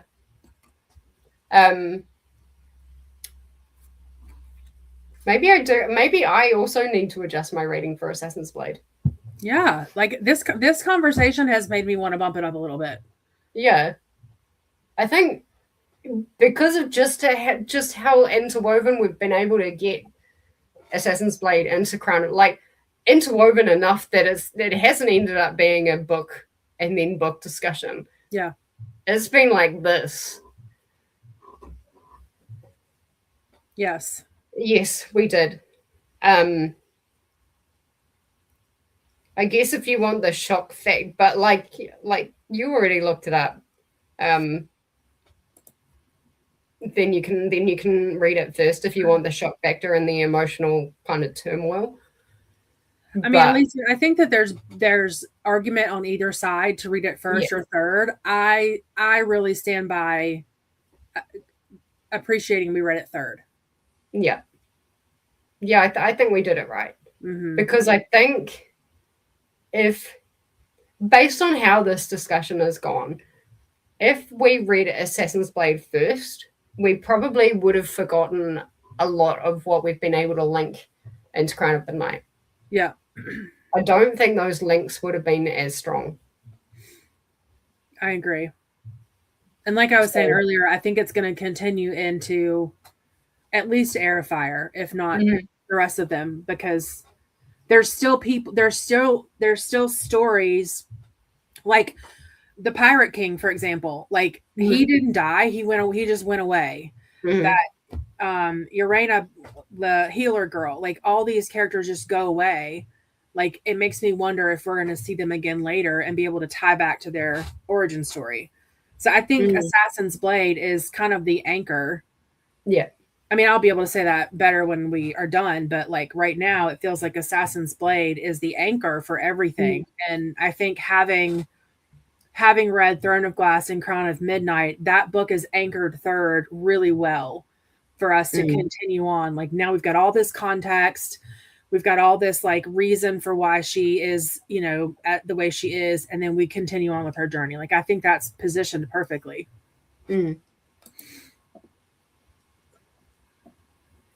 Perfect. I mean, this is how Sarah J. Maas says it should be read. Yeah. That's really the only reason why I put it where I did. Because normally I'd be like, if it's a prequel, you should read the prequel first. But Yeah. Oh, there we go. I like to imagine it as her reminiscing. The boat ride. Ah, that's an interesting way of putting it. That's a hell of a reminiscent. Right.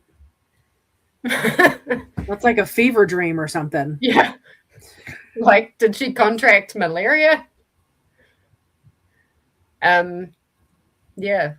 But that's an interesting way to look at it. Yeah, it really is.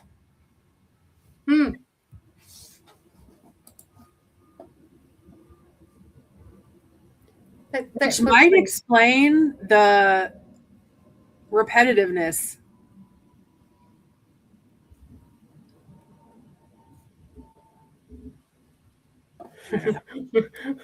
Not fun, like more like how the hell did I end up here? Yeah.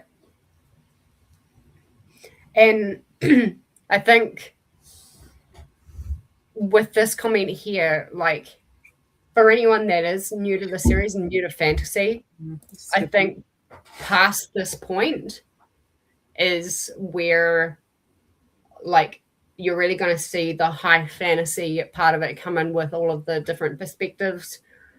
I don't know. Based on the synopsis of Air of Fire, I don't know how many more perspectives are going to be in here, but I think there's going to be at least 2 or 3. Like you'll probably get some more of Kale. I think you're going to get, it doesn't mention anything about Dorian, but I think you're going to get much more of Dorian.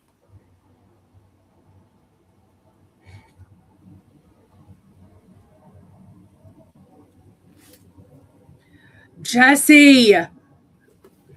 I was looking to see if like they had like chat, like, you know, with chapter names, like they tell you, oh my god. Fuck off.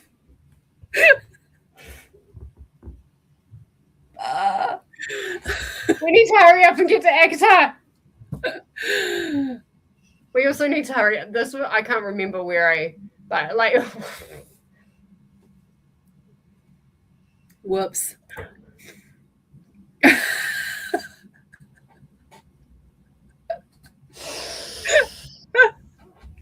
Alicia, she took a peek at the back of the book. Not the back. It was like somewhere in the middle. I think it was like 37. Chapter 37. Yeah, chapter 37. I just went like that. Y'all can't see the writing from back here. But there was literally one word.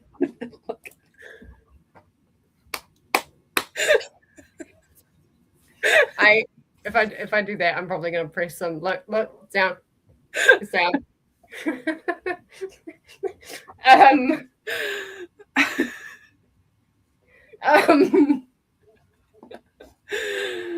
Oh my goodness.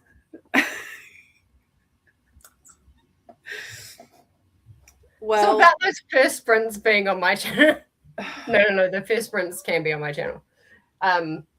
But yeah, I am definitely gonna start this.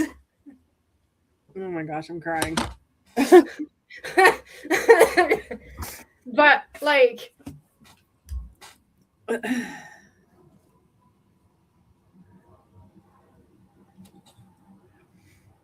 is it the same name or is it different?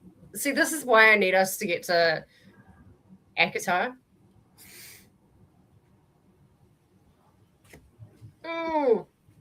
Okay. Well, let's back up a little bit. Let's rewind. Yeah. This is a fantastic point, though. Some prequels have spoilers, so make sure you always check your author suggestions. Yeah. It's a fantastic point. And then, okay, that was when, when I lost my shit. Honestly could do with a little less Kale after Crown of Midnight. I felt like, so this is a good point too. I feel like at the end of Crown of Midnight, I like Kale, but I feel like at the end of that like that it's not a meme because it's like a video where he's like, and it was at that moment where he realized he fucked up. Yes. Like, that's how I feel about the end of Crown of Midnight with Kale. Like it was in that moment he realized, oh shit. But that's how I feel about that. About Kale in that moment. I was like, you dummy. Are you confirming your spoiler? Yep. Oh gosh. It's not the connection that I thought it would be. Okay. So like I'm still not 100% spoiled. Okay. But yeah, the name that I saw was very close to like something in ACOTAR, and I freaked out. Okay. And so I made like a different connection. And I had to, I just had to. But I didn't click on any links, but it did say there is some kind of connection with a court of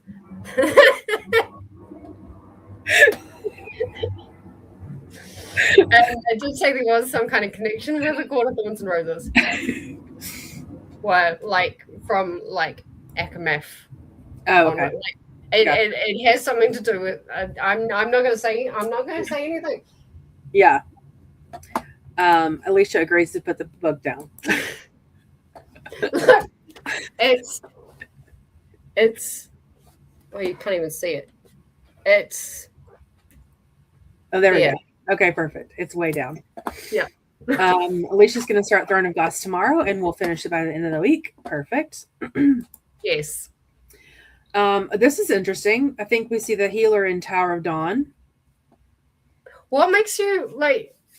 I saw your comment about the healer in one of the later books. I'm like, what makes you say that? I'm really interested, and it makes me want to get to that like quicker, because I know there are lots of perspectives in those two books. Hence the reason why there's two books for like the one story. So it would make sense, but like, yeah. Alicia will be the spoiler keeper. I'm not going to mention the name. I'm not going to mention the name that I saw, but I promise I won't open the book anymore until I actually start reading it from chapter 1 and not at a random page, just to see if there's like chapter titles with perspectives. I mean, that was a rational question, because that's what Assassin's Blade did. They had names for their chapters, right? Something did. In Empire, there was like 1 or 2 chapters where it was like after beginning. Oh, okay. So that's really interesting, because in this summary that I'm looking at for Crown of Midnight, every chapter has a name. That's really funny. That's why I thought about that. Angie's, they're not in the book. I just looked too, but in I think that's where I got it from. Angie says part of the problem she has with Kale is that she feels like as Captain of the Guard, he seems older, but he's only 20 something and just immature. Yeah. I mean, I probably acted very immature during that little freak out that I had. So that's justified. But yeah, I don't know what to make of Kale. Yeah. I think like knowing that he's 20 something, but I don't know. I always think of him in his 30s. For some reason, I read him in his 30s. Same. And there is so much behind his curtain, and it's only just being like, yeah, there's definitely more to his story. Heaps more. And if there's not, again, a missed opportunity. But I can't imagine you would let such a major character kind of fall like that, fizzle like that. Yeah. Denise says, "Did you get a spoiler?" I mean, possibly. Kind of. Maybe. Sort of. It's really hard to explain. And she's like, no, no, no, no, no, no. I didn't say anything. I didn't spoil anything. No, she did not. Just that. Yeah, no, I'm not even going to say that. No, not saying anything. All right, friends. I think it is time for us to wrap this up. Yes. Again, we will be starting Air Fire technically tomorrow if you want to. Yes. First kickoff sprints for that will be on our Thursday, Jessi's Friday, on Jessi's channel. Mm-hmm. Yeah. Which I will schedule. Okay, perfect. Haven't done it now, but I will schedule them. Yeah. Same-ish time as our normal Thursdays, 7:30ish EST. That's what, 11:30 for you now, or 12:30 for you now? I think it's 12:30. I think it is 12:30 now. So yeah, same-ish time. This has been so fun. Angie. When this ends, you need to go back and watch the beginning. Just watch the whole thing. Just grab some popcorn, grab a drink, grab a glass of wine, a cup of tea, whatever you fancy. Yeah. And watch the beginning. That was gold. Absolute gold. Yeah. And I did not expect the reaction that I did, but I'm glad I got it. Oh my goodness. All right, perfect. Well, thank you guys all for hanging. What? Angie, have you finished Assassin's Blade yet? Good question. Yeah. We didn't even ask. We're such great hosts. Because I mean, it's about Sam, right? And you kind of know roughly what's happened that Selena knows.